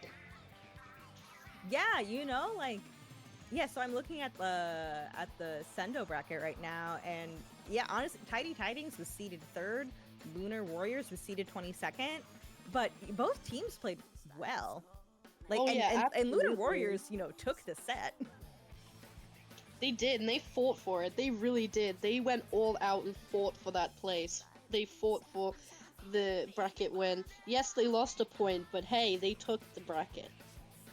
Yeah, really great work. So I'm looking forward. We'll be back with round 2 with Guess What versus Kittens.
Welcome back, everybody. This is Minnow Cup, and we are going into the quarterfinals for this week's Minnow Cup on Tower Control. We have Guess What? And I swear there are letters there. There is letters there. It's a mystery team. They will be going up against Kittens in the cutest, fanciest little font imaginable. Unfortunately, you guys cannot see it because it's just squares. We can see the E in the chain. It was just too cute that it had to break something. That's Yeah, very absolutely. that's very kitten-like. Cute and adorable, but they can attack. Yeah, and while both teams are getting ready now, we do have our next set of maps that they will be playing. Both teams been doing really, really well, obviously, in round 2 of Gold Bracket. And Guess What has won every single set they've played, and so has Kittens. So these look like pretty evenly matched teams, and another fun one to watch. So we have Mako Mart, Manta Maria, and Hagglefish. What are we thinking? Yeah, what are we thinking about these, Marshy? I don't actually think so far I haven't seen a Makomot like game. I would say going into game 1, tower control for Makomot can be very difficult if you are not pushing right, I guess you could say, because there's like a right way and a wrong way, and I think if you end up grouping together in certain spots, it can be very, very bad for the team. Yeah, Mako Mart, I feel, is also like, it's not a giant map, and it has those stacks with different elevations that really enables certain weapons, like buckets and blasters, to really wreak a lot of havoc. And you have to be really careful. I mean, one, if you're pushing in, you don't want to overcommit and get, caught on your own out of position, but you also want to be on the team defending, making sure that, you know, you're timing your push to get back in. Oh yeah, absolutely. Very interesting comp coming from both sides actually. Seeing an ink brush coming out from guess what? Yeah, it's guess what. Yeah. Oh, and the Oh. Stamper already, we already have two Two going down people on the side of already Guess What. down. That happened almost immediately. But Guess What does have, both teams have two ready to go right now, but Arsenal does go down right as they get that drink. I don't know if it took effect right then for them. I would say where the edit is right now is a very risky position for them. They don't really have like the view scope of like the upper sides of the map, so them pushing from very it's a very awkward angle that they're pushing from right there. I'm quite curious to see what they're up to. They really are playing that edit like a mini, I would say. Really just positioning in really awkward spots, not really anywhere where you would really be expecting, to be honest. The cooler coming out from the edit. Two down, both sides, respawning. To be honest, both teams are really picking off of each other and taking down trades or even just going down individually. It's very interesting to see how backwards and forwards Top can really be, to be honest. Like, so you can see here the Zipcaster coming out, them trying to get kills, but unfortunately gets taken out by that Zekofin right there. They're, yeah, I was trying to figure out what was going on. That is the end of Guess What's push. You know, I saw they had that Zuka ready, but just no, too many of them went down, and Kittens is really trying to take control. But that Saber does get a good pick. Poking those stacks areas, good place to be. They are already called out, but gets the pick on the dually sculptors. Dear lord, that Stamper's movement is like on point.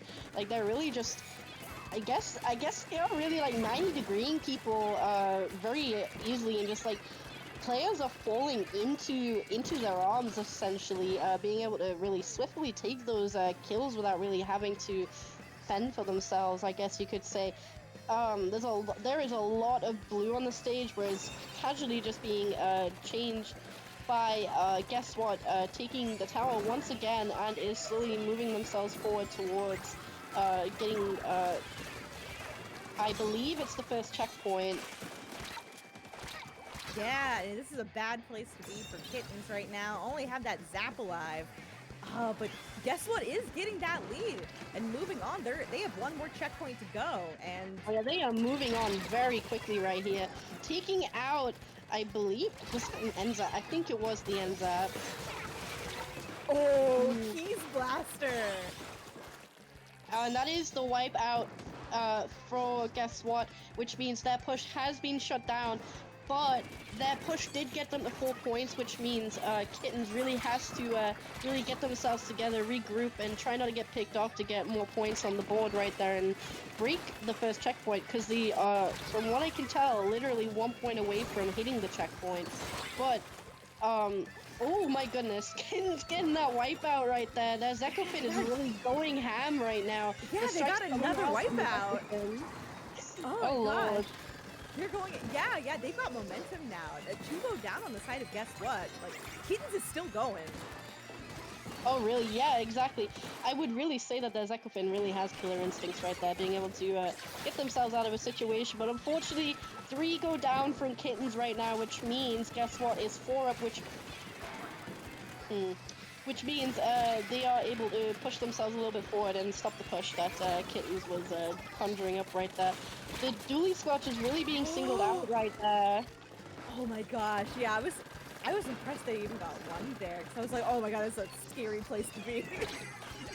I hate positioning on that part of the map. It's literally a death zone. It is hard. I don't like playing midline dualies here, some of these dualies. I find it so difficult with the elevation changes. I would really say if the dually player is like down from the elevation, it puts them in a disadvantage, especially if they're getting cornered like in the position that they were before. I'm really impressed that they were able to successfully get a pick though. The Zipcaster coming out from the Stamper right now, seeing if they can get anyone right now. Literally just takes someone out with no dismay. Unfortunately gets that jump point camped, which means they are out for the count for now. I'm We got observing the 15 game. seconds to go. Yeah, they are in the last 10 seconds of the game right now. Guess what? Having 4 points left to take the game. Kittens having 31 points, but unfortunately, as we are edging into the last section of the game, guess what? Does take game 1, unfortunately. Yeah, guess what? Thanks to that really long push they had to get them all the way down to 4, you know, they could afford to give up some points and then just make sure, okay, let's just not all go down at the same time when they're like getting close to that third checkpoint. Let's make sure we just have some control. Oh yeah, absolutely. And as we can see, they really did have the control. They came with the fire and they were burning the torch. They were indeed. But Manta Maria is a much bigger stage. So it'll be interesting to see how things change. If Kittens stays on that dually squelchers, I at least personally have found that I do like midline dualies much more on Manta Maria compared to Mako Mart. So if they're able to, you know, keep that up and mostly just, you know, time things in, know when to go. Okay, now we're going full committal, and other times be like, okay, no, we can play a little bit farther back. We've got some range. It's a delicate balance, but this could possibly work out for Kittens more. Oh yeah, absolutely. Though I do have to ask, why do you prefer midline dualies on a map like Manta Maria? Yeah, so I normally don't play midline dualies for my team because I'm actually less comfortable on them than front lines. But Manta Maria, I love fighting with like those longer range dualies, even like custom dually squelchers, down below the mast, where it's like it's so much more flat. And also fighting in street. But as soon as we get to like bunker territory, I'm like, oh no, my life is over. But if you're able to be like, it does get harder. It really does get a lot harder going up towards Yeah. bunker, especially once the tower is that you have a really, really small wiggle room. Yeah, but if you're like, okay, I'm here to be like a midline spot, I'm gonna make sure that we have this mid area held. And if we have somebody like a blaster or a bucket who can go take care of things in the bunker, then I know that I can like sit back here and mostly provide some chip damage and some support for my teammates while they go ham. Oh yeah, absolutely.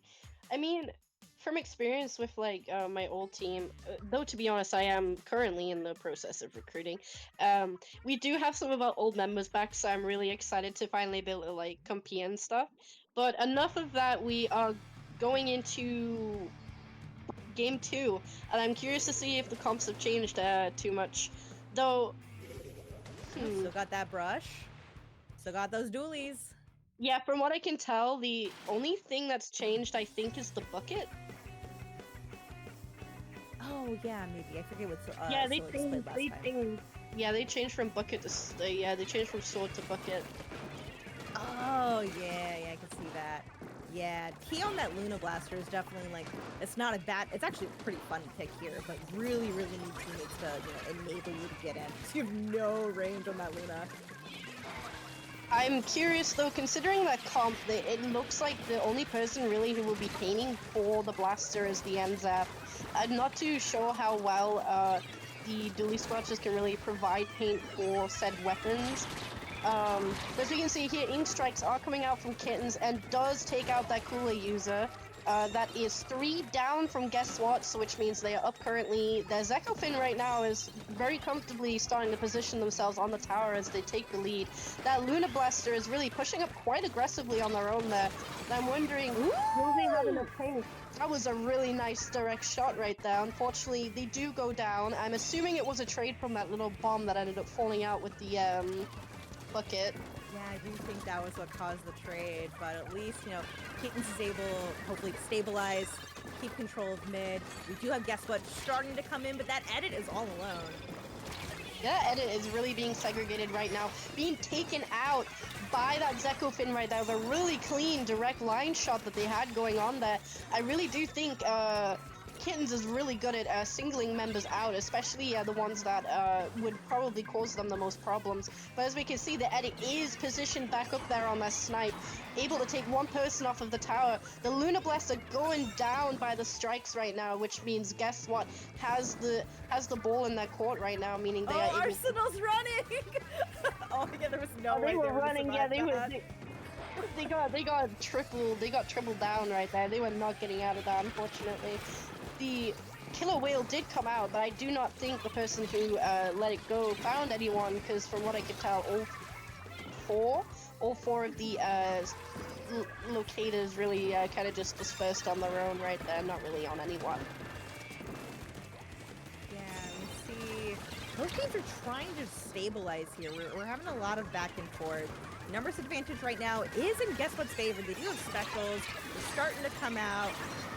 That Zap's getting pushed really hard on Kitten's side. That Zap really just dodged a full ink strike there. I don't understand how they did that there. I'm pretty sure it was directly under them when they were going through there. They must have like gotten out just before it would have hit them. Yeah, I got really lucky there. That could have been very detrimental to them, considering the Zap is the only person who is providing them the coolers right now. As we can see, the heavy edit right now is back on tower. Working on pushing themselves forward right now as Kittens is currently respawning. That Zekofin really is just keeping their eyes on their Splatling user right there, not really letting them sit on that tower very confidently. The poor Grub was getting chased by a whale while trying to throw out those triple ink strikes. They're just really being like, Grub, no, you're a problem. And they really are. They're playing really well. Oh, I would say, as much as it is painful to watch Grub really getting singled out right there, it's a really good tactic to stop their longest range weapon from really taking people out. You know, like Brush is really working on shocking right there, but unfortunately does get taken out by the Zekofin by tap shots from what I can tell. Kittens right now is still advancing forward very confidently right now on this map. The Zekofin right now, I assume, is just trying to make grounds of things. The Brush players did take out their Zekofin. The Brush player going ham, but unfortunately goes down without a trade. The Dually Squelchers right now, from what I can tell, is really just fleshing out everything right now, seeing if they can pick anyone or even chip anyone. Jumping down into that court right now, and unfortunately getting taken out. That is 3 down from Kittens once again, which means... Good jump out. Yeah, guess what has taken the tower once again and is very quickly painting up to really pressure Kittens right now. Yeah, guess what's got 2 specials at the ready? They've got Whale, they've got Zuka. Oh, the Slasher goes down. That's really unfortunate. Really would have liked those strikes with that last push. But we see the Whales coming out. We do a cooler up now on the side of Kittens. One going down on the side of Kittens. Kittens also has strikes ready. I would say that within the last 10 seconds, they might have prematurely popped those strikes. I think so. I do think it's going to be a really sealed deal with Kittens right there, having 17 points left to actually KO that game, and has actually taken game 2, which has them standing on a stalemate. Yep, 1-1, which means third game is really going to be the tiebreaker for both teams. Guess what, in Kittens?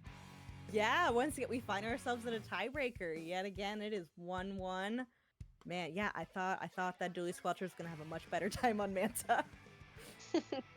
I have a small suspicion that the reason why they probably were having such a hard time is because Kittens was really good at pressuring and really denying space for guess what, not allowing the weapons that do require a little bit more space to actually get themselves in confidently to get those picks. Yeah, and they were able to do that really well on Manta. And the question is, are they going to do it again on Hagglefish? Another pretty large map with a lot of different openings you can go in from. You know, there's, you just go straight down the middle. There's both left and right. Oh, true. I am curious, though, if they're going to stick with the Zekofin for Hagglefish, or are they going to change up their game and change the backline weapon? Yeah, it's a good question. I'm not sure. They could keep it. I definitely know some Zekofin players who really like it on Hagglefish. True. I mean, whenever I was in my sniper era, I personally prefer E-Leader, but that's purely because of range, as if anything. Yeah. Yeah, I've heard that from my friend who plays characters. He's always like, They oh, were just, oh no, yeah. E-leader heaven here. Oh, it's Elu to Heaven because it's one of the maps that have the least blockers. I know that the devs really did try to reduce snipers really being able to hold oppressively straight from one position. So I guess when it comes to leader or any other sniper really, I think Splatlings get affected by it too. But you really have to position differently, I guess. Compared to how like it was like before they added like loads of like different blocks, but at the same time the blocks that they added also made it a little bit easier to reach higher. Yeah, it did. That's right. We are currently going into game 3 of semifinals. The comp is the same from both ends actually, and no comp changes from what I can tell. Yeah. Oh right, this is quarterfinals. Yeah. Quarterfinals, yeah. Yeah, we Quarterfinals, yeah. got that. You know, it's still exciting. We got a tiebreaker here. Actually, come to think of it, yeah, they've switched back to sword actually from the bucket this time. Yeah, I mean, their sword was really good. Oh yeah, absolutely. I wonder if they're changing up back to sword to see if they can really take game 3 away from kittens, really, from what I can tell. There's the wipeout on kittens, and that's some free points for guess what? They can clear that. You know, I think they can clear that first checkpoint without much worry.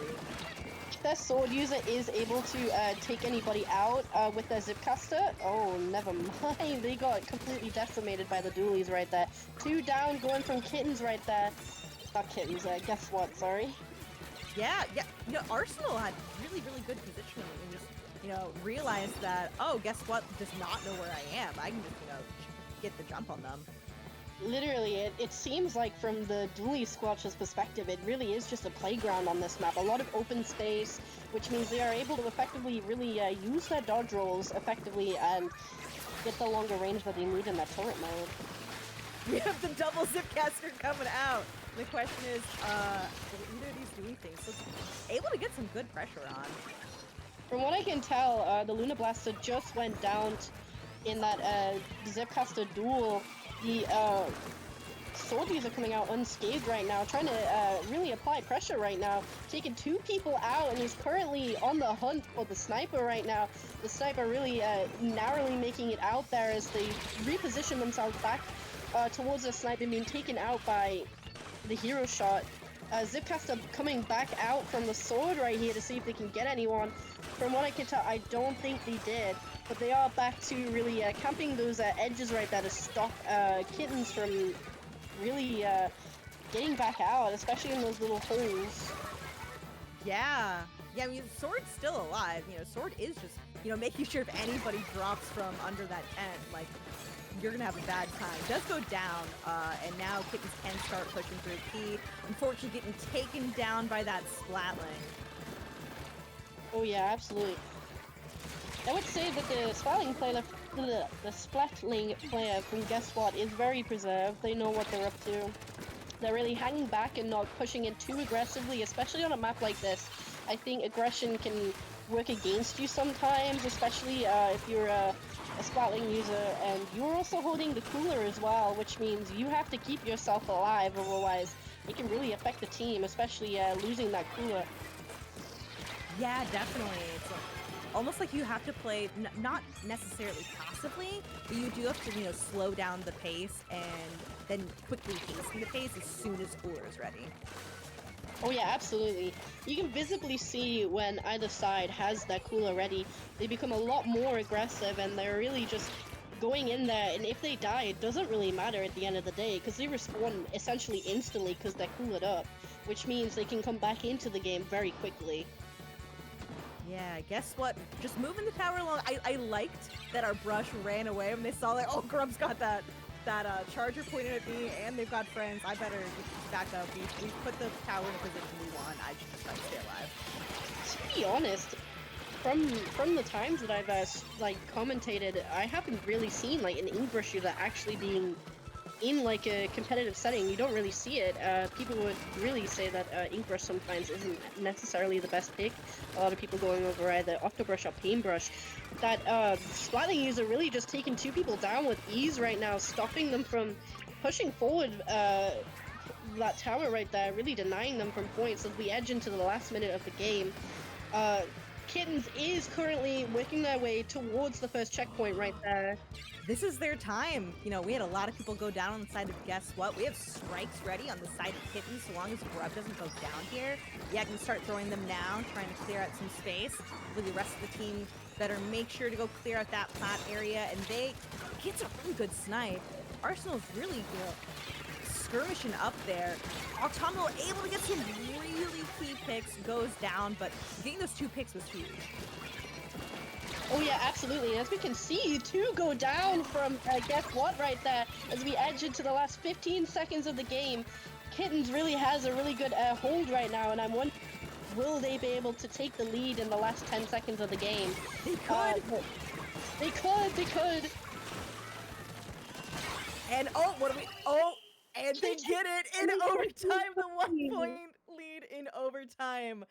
And they take game 3. Oh my god, Guess What had such a good hold for such a long time, but then all of a sudden Kittens was able to just steal the momentum in that last minute. Oh yeah, absolutely. They were able to really take the game right there. Really denied Guess What completely and just kept going forward. That sniper was really running overtime right there near the end, getting those really critical snipes that they needed to stop Guess What from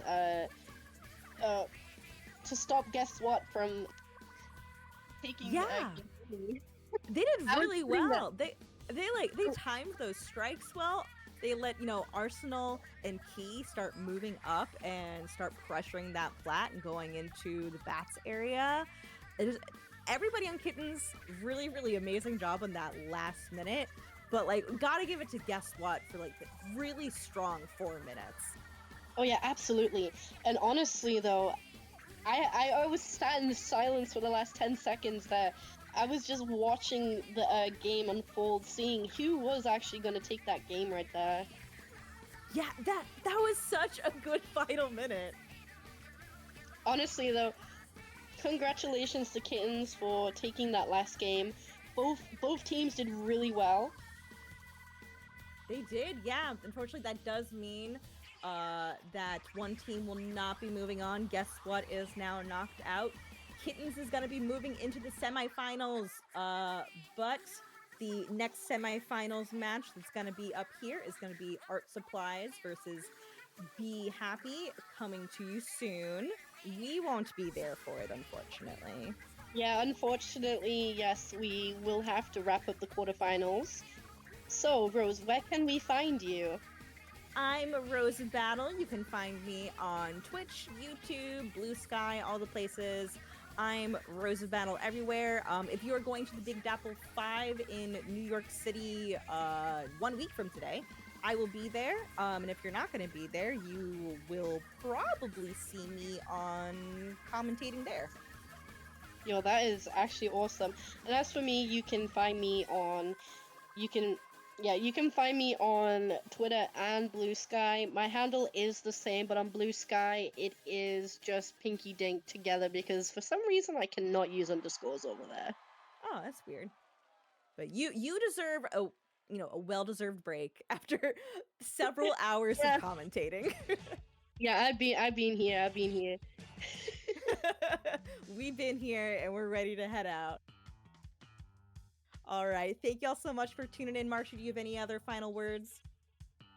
Honestly, I don't think I do. So I think it is time to hand over the mic towards our next 2 commentators, which will be Incurie and Robert. Yeah, thank y'all so much. And we'll catch you later. Bye.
Welcome back, everybody, to the semifinals of Minnow Cup Tower Control Edition. I'm here with Curry, and we are going to be starting you guys off with Art Supplies versus Be Happy. Now, Curry, what do you think about these teams so far? I haven't watched Be Happy's run, but I have seen our first team, so Art Supplies. We've seen it on stream, and I was streaming just before, so they've done very, very well with a great comp. We've seen the Decapitator by Chippy doing immense work every time he was playing. So yeah, I hope he will continue on that run. Yeah, absolutely. I mean, we should be seeing some good gameplay by both teams here already. We see that Be Happy is trying to go for the offensive, but Art Supplies is already curved something that attempt to get mid here, allowing them to pick up the tower and start their first push of the game. Yeah.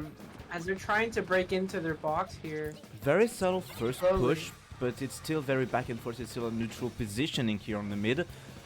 We got so Chippy trying to get the kill here on Luzon, but getting punished, and that's a very good -2 by Splatty here with the roller putting up the big bubbler and trying to push. It's already a first occasion for Be Happy to try and get some good points, but Art Supply is already there on the defensive with some strikes. Be careful of Chippy already going in, but getting punished by Wanda. Yeah, absolutely. Unfortunately, they were going a bit too fast there and got pincered in between 3 of their players. Now it's the opportunity again for Be Happy to try and reposition themselves to move this tower, as getting around this corner here can be quite difficult for most teams, especially when they don't have their specials ready to kind of make a strong push going. However, we're already seeing that their chargers already positioned well here to kind of start locking out their around tree, and if they can just hold on to tower and get through this checkpoint, they should be in a really good position to hold this game out. They do have a really good positioning here, but they left the tower for a bit, so they lost a bit of time. But I mean, that's pretty good because that made them set up for going for a bigger push. Wanda here on the left side with the 52 gal, picking up some good kills, but jumping out, and it's already 30 points left for Be Happy. Immense push right off the bat, and we still have Splatty here on the left side with a great shark, taking the kill on Arkham, maybe following up on Vapi or Chippy. No, it's a great punition by the Decapitator player, but it's going up for Art Supplies. Time to push, time to make the good work. Wanda still on the right here, but it's a no-go. Yeah, it seems like Chippy went, getting 3 kills, and now helping them get through their first checkpoint.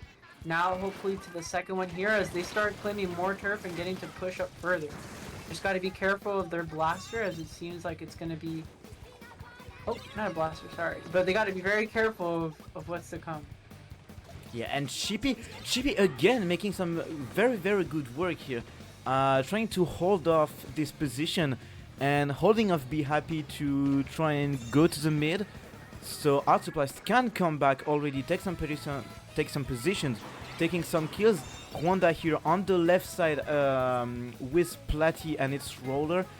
It's gonna be hard. Vapi getting killed, but yeah, still status quo on the mid. Nobody really have a lead in positioning, but it's still very open for Be Happy to try and keep that lead. Absolutely, yeah. There is no, it's been a bit of a brawl here to even just claim mid. Be Happy seem to be in a good position to kind of continue their push. However, it seems that they might get pushed back here now as their Snipe Rider goes down and Art Supplies is picking off players as they can. Yeah, Art Supplies got some good kills, but I mean the vacuum from Arkham was a bit useless here. Petty maybe put too early, and it's one special down, and it's time for Art Supplies to push. They have that bubble next to the tower. They have the cooler.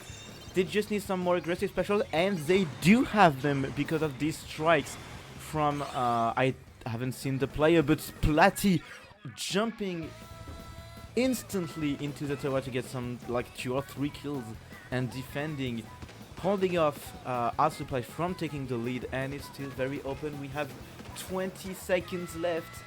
It's the last chance of Art Supplies if they want to take game 1.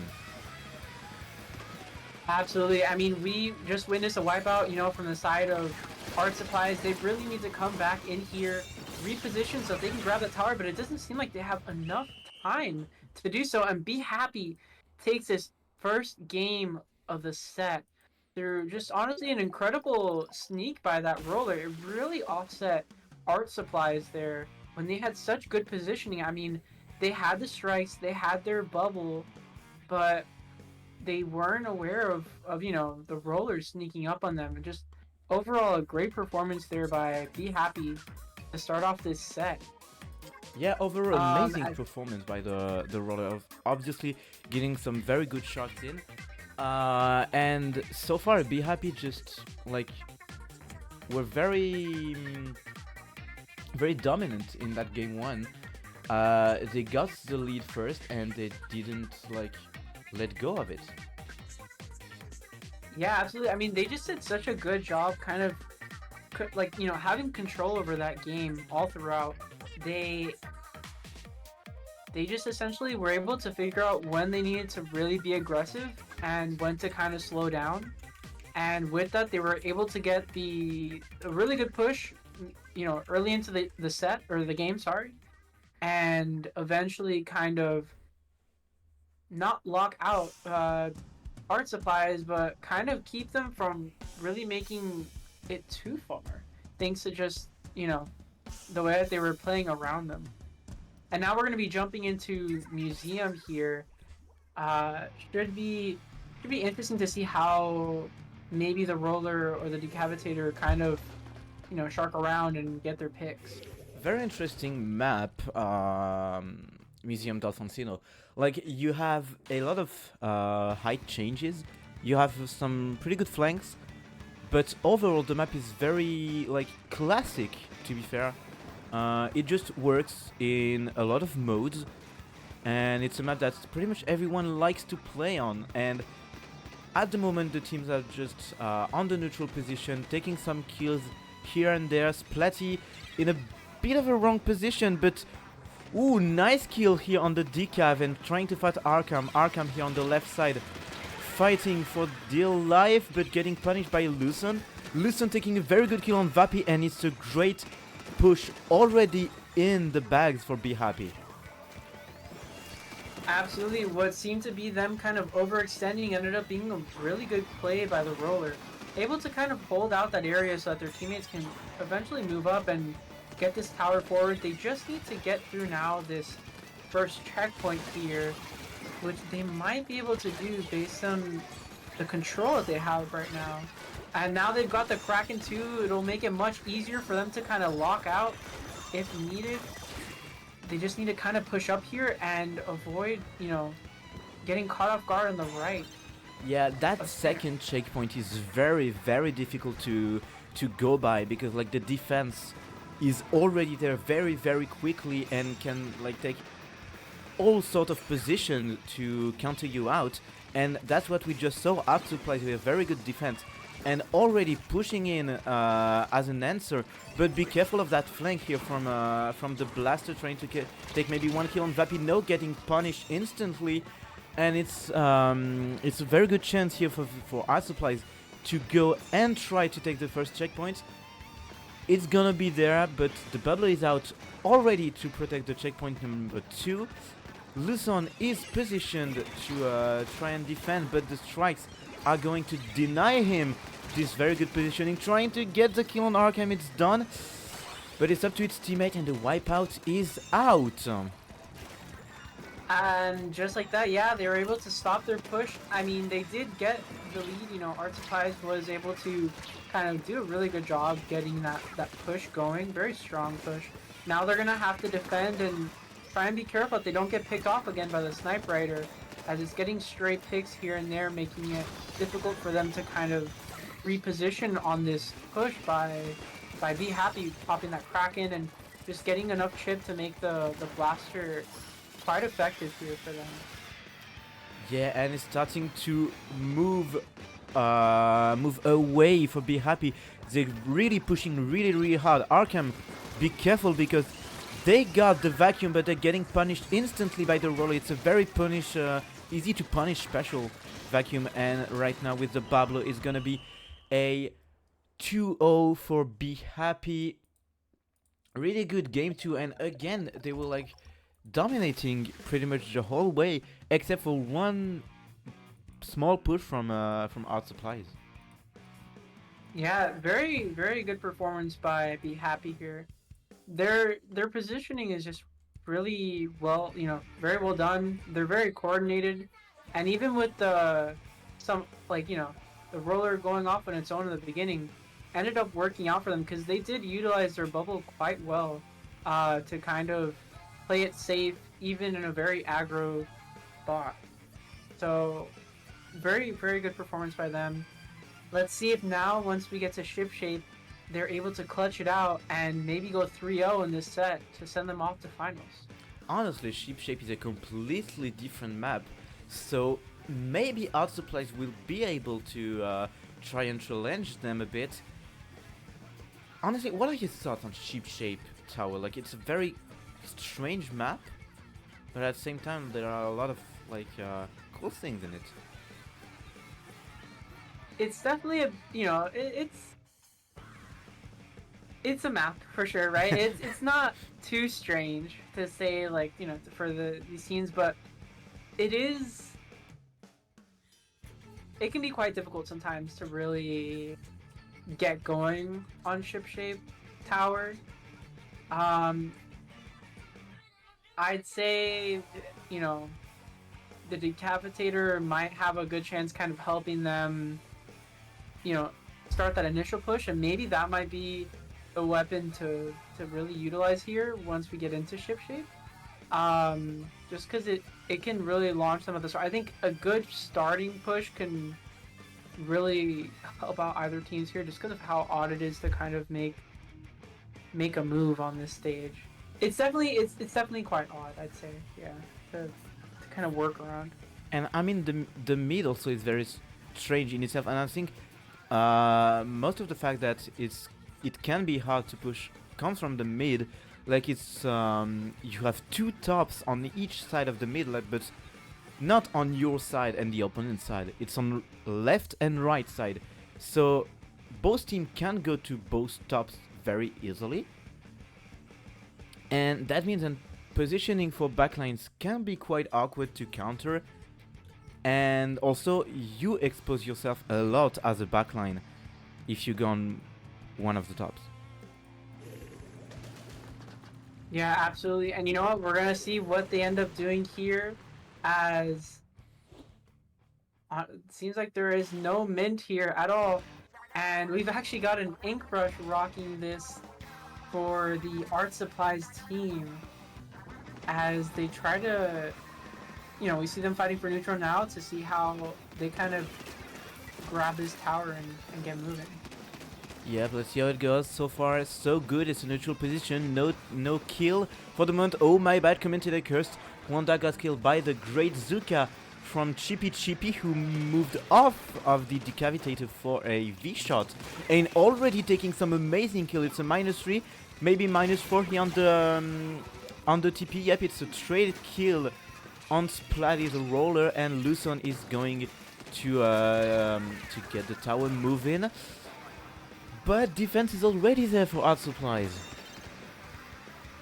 Yeah, even with such a great play by the shot here, Be Happy was able to kind of pick up the tower and get a push going. Unfortunately, they do have to be careful with Zuka, as it keeps taking, picks here and there off of Be Happy. They've now got their cooler ready. Another kill down.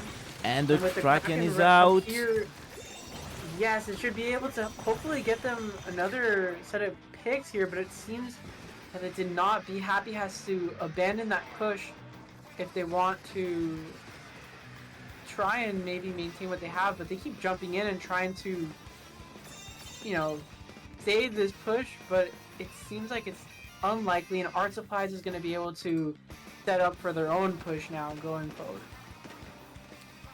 Yeah, honestly, it was a tough time for Be Happy. They struggled to really push off and get into that first checkpoint. But for the moment, it's Art Supplies who are really pushing it very hard. Already -2, and you can see at the map it's all yellow, for the color of Art Supplies. They really have all the positions they need. Vappy here taking a great kill on Wanda, but we still have the Zuka here taking again a kill. It's a -2, maybe -3. Luzon is alone against the vacuum. As a pencil, it's not a great position to be in. At all, no, and it seems it is just a brawl for this tower after Art Supplies has gotten it so far down. They just need to hold it out just a little bit, but there's just not enough players left as it's a soft wipe on the side of Art Supplies. And now Be Happy has to really kind of pick up the pace here to kind of, get some good turf control on the map and try and get some picks while they can to stagger Art Supplies and ensure that they don't come back to stop their counter push here, as they're already fighting back with Azuka and taking down the blaster here. Honestly, since Art Supplies were like wiped out, they had a hard time coming back into the game, and that left the door open for Be Happy to take a great lead, and already a -3 has been brought up to Art Supply's lineup. Arkham trying to set up a position here, but menaced by the range blaster. And the Kraken is out, taking one good kill on Vappy. Nope, not yet. Vappy trying to save its life, but it's still -2, -3 for Be Happy. Art Supplies, really good defense here, but it was close. Yeah, absolutely. I mean, Be Happy was able to kind of get it pretty far. They still have a minute left if they want to, come back here and try and take this game away from Art Supplies. But they do have to be careful. I focus probably on that shot, as the shot keeps getting some good picks on the members of Be Happy here as they try now to push forward. They unfortunately already lose their blaster here. Now in the hopes of being able to hold out, the Sniper Rider getting a pivotal pick here. What a pick from Luzon, and what a second pick. It's already a very good occasion for Be Happy to go again and push, but Vappy from Art Supplies getting some good kills with the brush. It's going back and forth. Platty trying to take some position, trying to get some good kills here. It's done. Kwanda trying to maintain that push, getting the kill on Riley, maintaining again the push, the position, holding off to that tower, but Chippy just stopping everything. Luzon going back. Is it going to be the lead? It's a wipeout, and it's going to be a 3-0 KO for Be Happy, coming back from honestly absolutely nowhere. Yeah, that was incredible. I mean, Art Supplies really had this game down when they got it all the way to 7, and Be Happy was, trying to fight back, getting closer and closer to the lead that they had, and eventually at the end here, in that skirmish of just constantly, players going down and jumping right back in to kind of get, keep that push going, Be Happy was really able to lock in and get this third match and just clear Art Supplies for the semifinals to now advance into our final set here. Just really incredible, especially that Sniper Rider did a good job getting some really good picks at the end, and just them holding on to that tower and not letting it go. Incredible. Honestly, really yeah, the pivot kills from Luzon were incredible. Like that micro tap shot to finish the defender on the top right. And just after the kill on the one that was coming on the left, really enabled Be Happy to maintain the push, and they just hold it off until they got a wipeout, and it was just game. It was, and you know what, Art Supplies, they did a good job too. Great job just, from both teams here as we now get ready to phase out of this match and head into the finals here, as let's see what teams we have going into this one.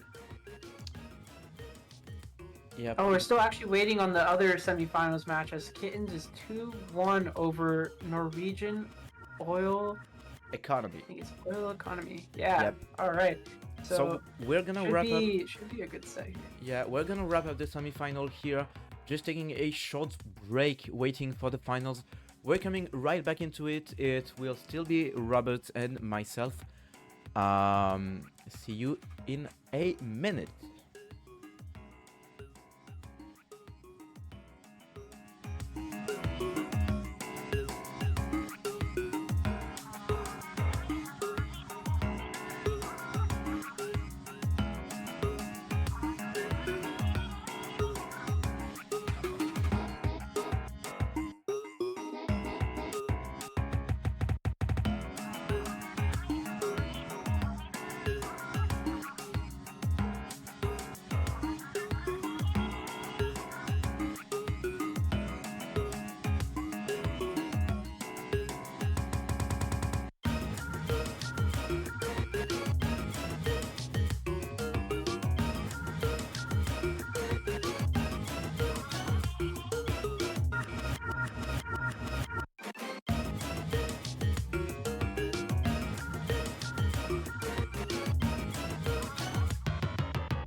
Welcome back, everyone, to Minnow Cup Tower Control Edition.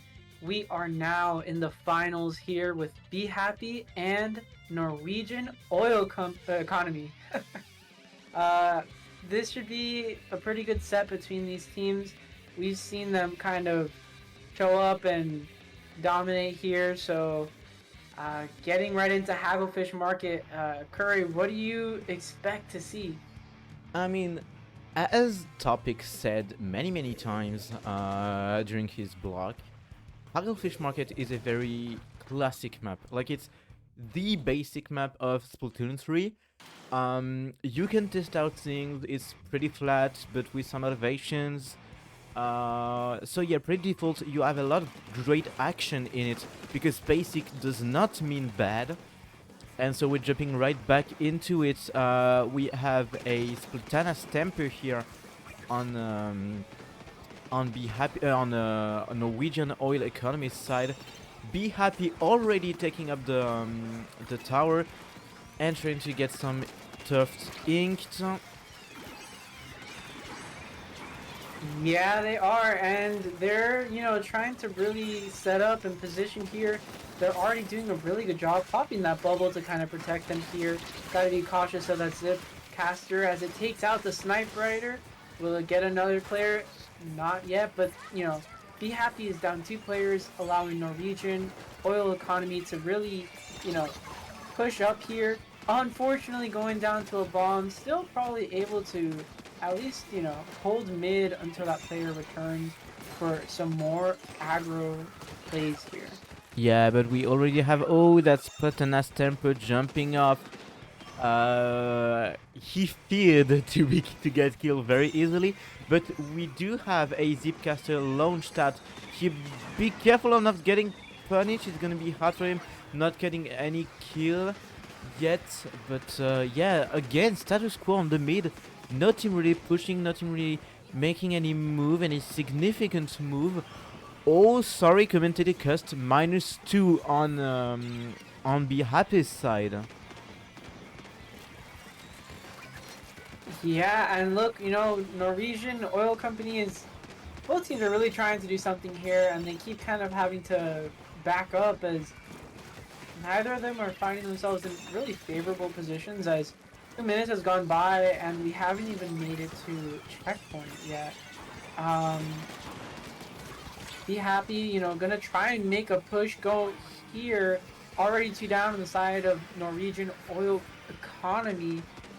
They just need to kind of, protect their towers that gets around this first checkpoint here. Utilizing their cooler, they've also got a bubble going, allowing them to really kind of hold out. And also, I believe I just saw the Kraken get some action. Yep. As, they get past that checkpoint, getting it down to 44, and setting themselves up for something really good here. Yeah, 44 is a pretty solid push. Oh, careful, because we got that bowler trying here to sneak in, but the strikes made them back up, but they're coming right back into it. The cooler is off on the tower, but there's already -3. Wipeout for Norwegian Oil Economy. Really great defense here. Be Happy couldn't push further than 40 points left. But Norwegian Oil Economy need to make some moves and need to, get some kills going. But for the moment, it's going to be a bit hard for them. Dogo trying to get some kills. Dogo making some kills here on the blaster, and it's enabling its team to go force. Yeah, I mean, they did find themselves in a favorable position right there. It was 2-1, and then eventually down to just a snipe rider, but, they were able to get necessary picks, trying to set themselves up for something, but eventually could not.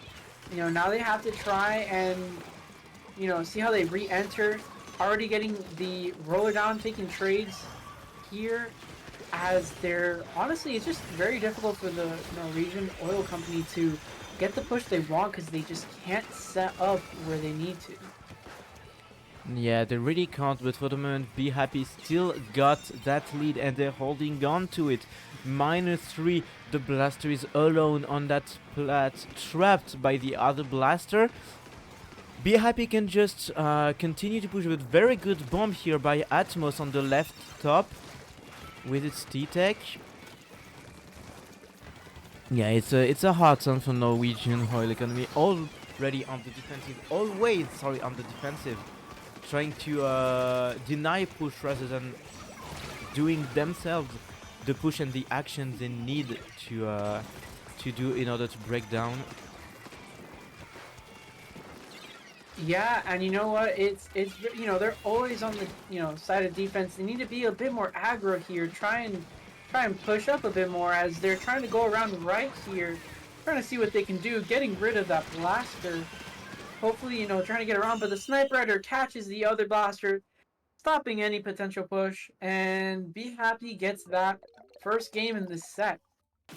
Yeah, Really good performance here. First game for Be Happy, taking already a great lead in this final.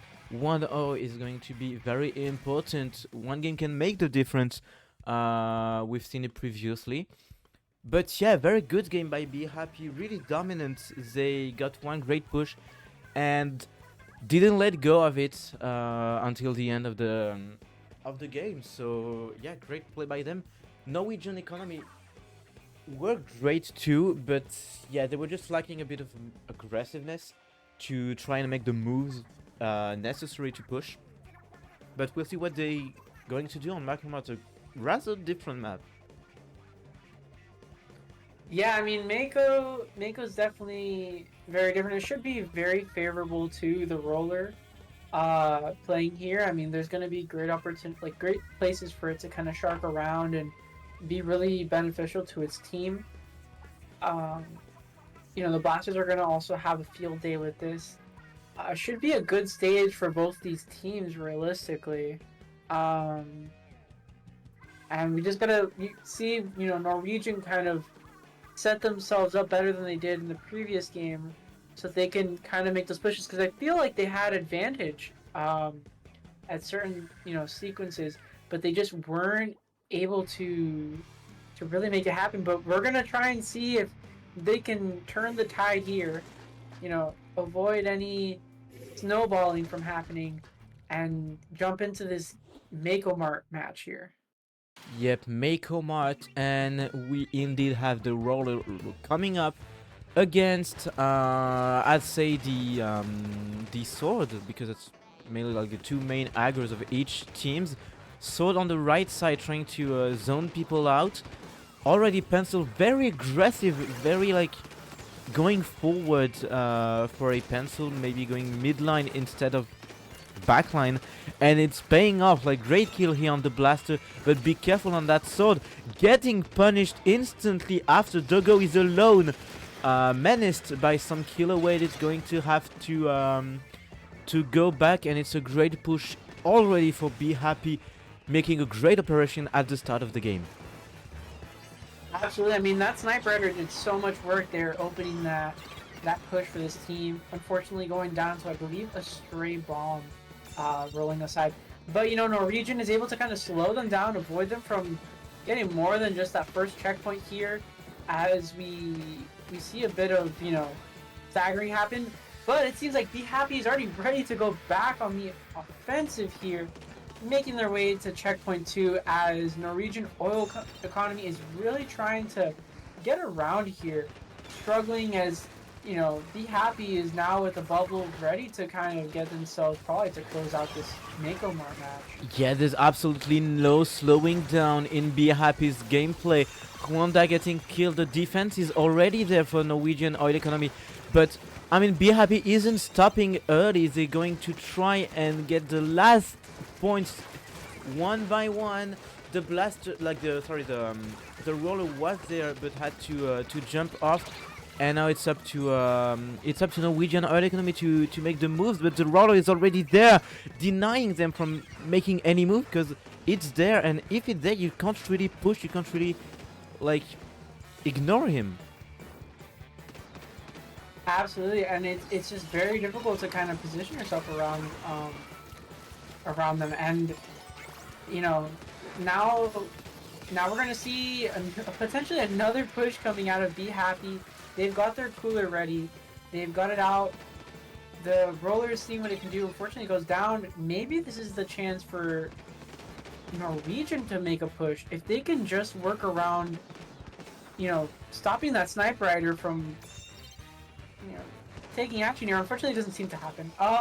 It really doesn't happen, but like that combination of the pencil turfing for the roller that can be very, very aggressive and completely deny any defensive position from the Norwegian oil economy, it just works perfectly. And for the moment, as you can see, Norwegian oil economy didn't score any point in that game, and it's just Be Happy tearing through their defense again and again. Only 5 points left, and it's still going. We have Wanda here on the tower trying to get some kills, but no, there's -3 and it's almost a wipeout. We got the Sniper Rider here on the top right, trying to get some paints with the cooler up.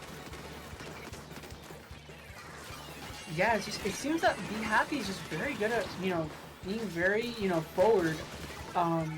Unfortunately, Norwegian struggling to do so.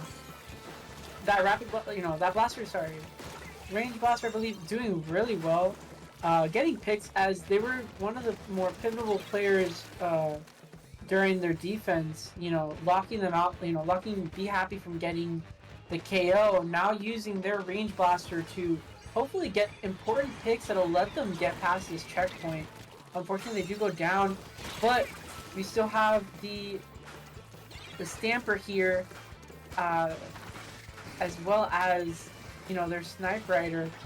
Maybe they can try and retake this push here instead of getting stuck in mid. Nah, I think the push is over, and they actually are stuck in mid.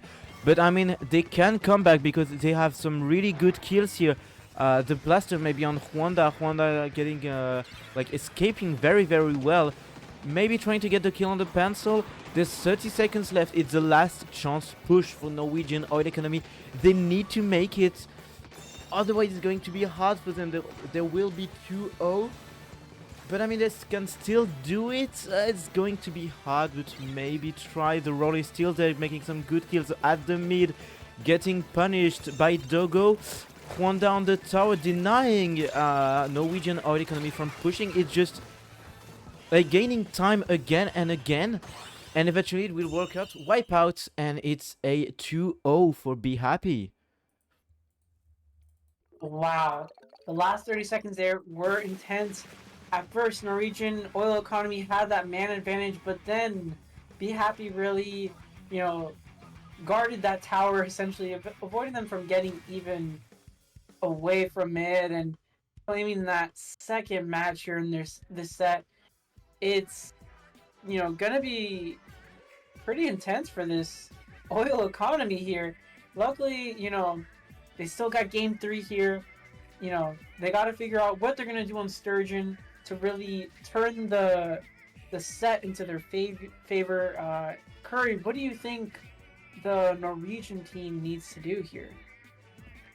Well, it's gonna sound pretty obvious, but they need to get aggressive. And honestly, what Be Happy did the whole set is just denying Norwegian oil economy any chance of going forward. They were just aggressive and aggressive and aggressive, but not over aggressive. So they were always 1 or 2 people on the mid to keep the push and keep the flow going in that gameplay, while Norwegian oil economy was just stuck in mid trying to get some kills, but they weren't committing to any approach, and just Be Happy could reposition themselves and get ready with some turf because of the pencil and some aggressiveness and flanks with mainly the roller. Yeah, I mean, that would definitely work here. Hoping here that the Norwegian oil economy can really clutch it up. But with the terror that is Be Happy, who knows? Well, let's see how it goes on Sturgeon. There's again a very unique map because of the spinner at each top, and a mid who is a bit like up from its side. So the tower pass is very unique too. You go under some grids and it can be difficult to push up to a certain point. So let's see how it goes. And we have a Nautilus on the blue side, bringing some On the some Norwegian Inkstorm. side. Yep, Norwegian style, bringing a Nautilus with its rain. Let's see how it goes, but already some very good kills by Be Happy. And again, very aggressive. We got that blaster here trying to do something. Oh, maybe nice kill, but punished instantly by that pencil. And Doggo alone here. It's a pencil v pencil. Nice kill, but let's see how it goes again. I mean, this should be good for the Norwegian team. They just got their cooler ready. They took out the Sniper Rider, which honestly creates a lot of problems for the oil economy here. Popping their strikes, getting them. Both teams are down 2. If they can reposition themselves, they should be able to avoid them from taking too much, too much good positioning here on the side of Be Happy. Fortunately, it doesn't really work out for them too well. Just Be Happy popping their specials and kind of displacing a lot of the oil economy here. However, it does seem that Be Happy's down 2 players, and if they catch this roller before it goes on a slaughtering spree, they should be able to maybe get a push in. I mean, Fortunately, it doesn't seem to the happen. roller already was on a slaughter spree, so yeah, they did the work. But unfortunately for a Norwegian oil economy, they go for like 1 or 2 kills. But the problem is Be Happy is everywhere, so they can't defend every spot for Norwegian economy. So yeah, the roller is just denying every attempt to push. Blaster is here on the tower, but getting punished at the -3. Again, Doggo being alone against the push. Nice positioning on the grid, but the roller was there to punish it. Already 30 points left, going in for the last checkpoint. But the wipeout is here.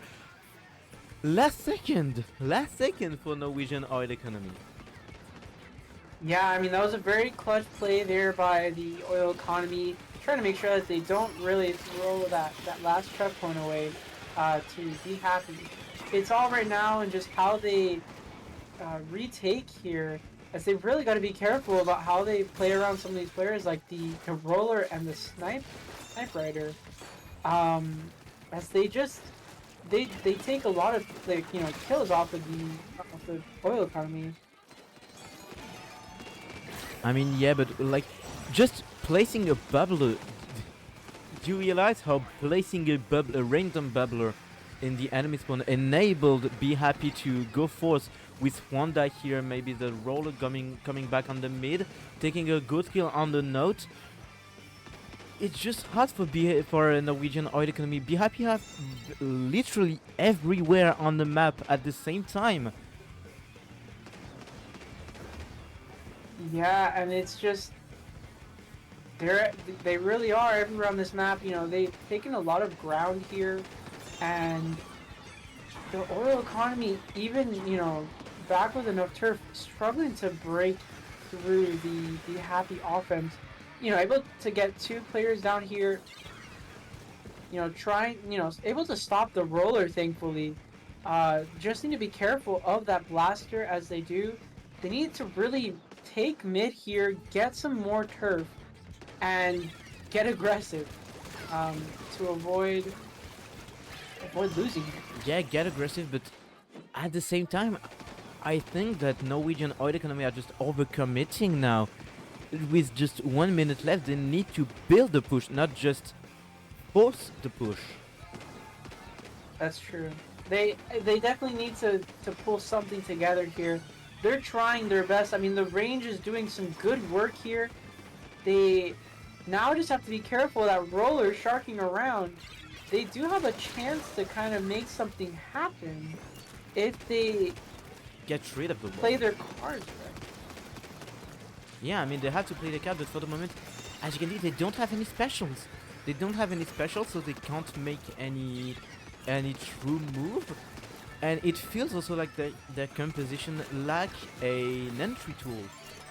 Because you have the 52 on Be Happy side that have the whale and have a lot of mobility. You have the roller like being a special just by itself because it moves so fast. But on Norwegian oil economy side, the only entry tool is the Kraken, which on tower control isn't really important, especially as an entry tool. Yeah, and you know what? It's definitely a bit of a struggle, but they're playing really well right now. They're very coordinated. They stopped the Sniper Rider from taking them away. Wanda! Unfortunately, a jump and a sneak catches them off guard when they're just about to maybe take the lead and unfortunately lose this match and the set. That's Be a happy sad with way their of stealthy losing. plays. That's such a sad way of losing. They were going to it, like they had that push, like their push they needed, and just no. Wanda jumped on the tower, denying them of any chance of like getting the lead or anything. It's going to be a 3-0 for Be Happy, winning like 2 games by themselves, like very dominant, getting almost reversed in game 3, but very good operation from Be Happy. They held to the lead for the whole game, almost lost it, but I mean, their defense was amazing. Absolutely, they Be Happy just did such a great job. And you know, I really thought the Norwegian team had a really good chance coming back there. They got super coordinated in that last set of 30 seconds there. In their final counter push, if you notice, they were playing around a lot of tricks from the Be Happy team. It just unfortunately wasn't enough to outplay them, but just a great job from them in general. And a wonderful job to Be Happy becoming our Minnow Cup 38 tower control champs. Very well played today. Yeah, very well done by Be Happy. Very well done by Norwegian oil economy. Like they made it to final. It's not nothing. And GG's to all team who entered the tournament. Thank you all for watching. Thank you to all players for playing. We're going to wrap up everything. Thanks, Robert, for having me. Where can we find you on socials? You can find me on Twitter at its___Rob, or you can find me at Blue Sky with Robert spelled the same as it is on stream. And where can they find you, Curry? Basically, you just type Incurry22 everywhere on social media. You can find me, like Twitch, Twitter, Instagram. You have it, Discord if you want. Well, again, thanks for having us.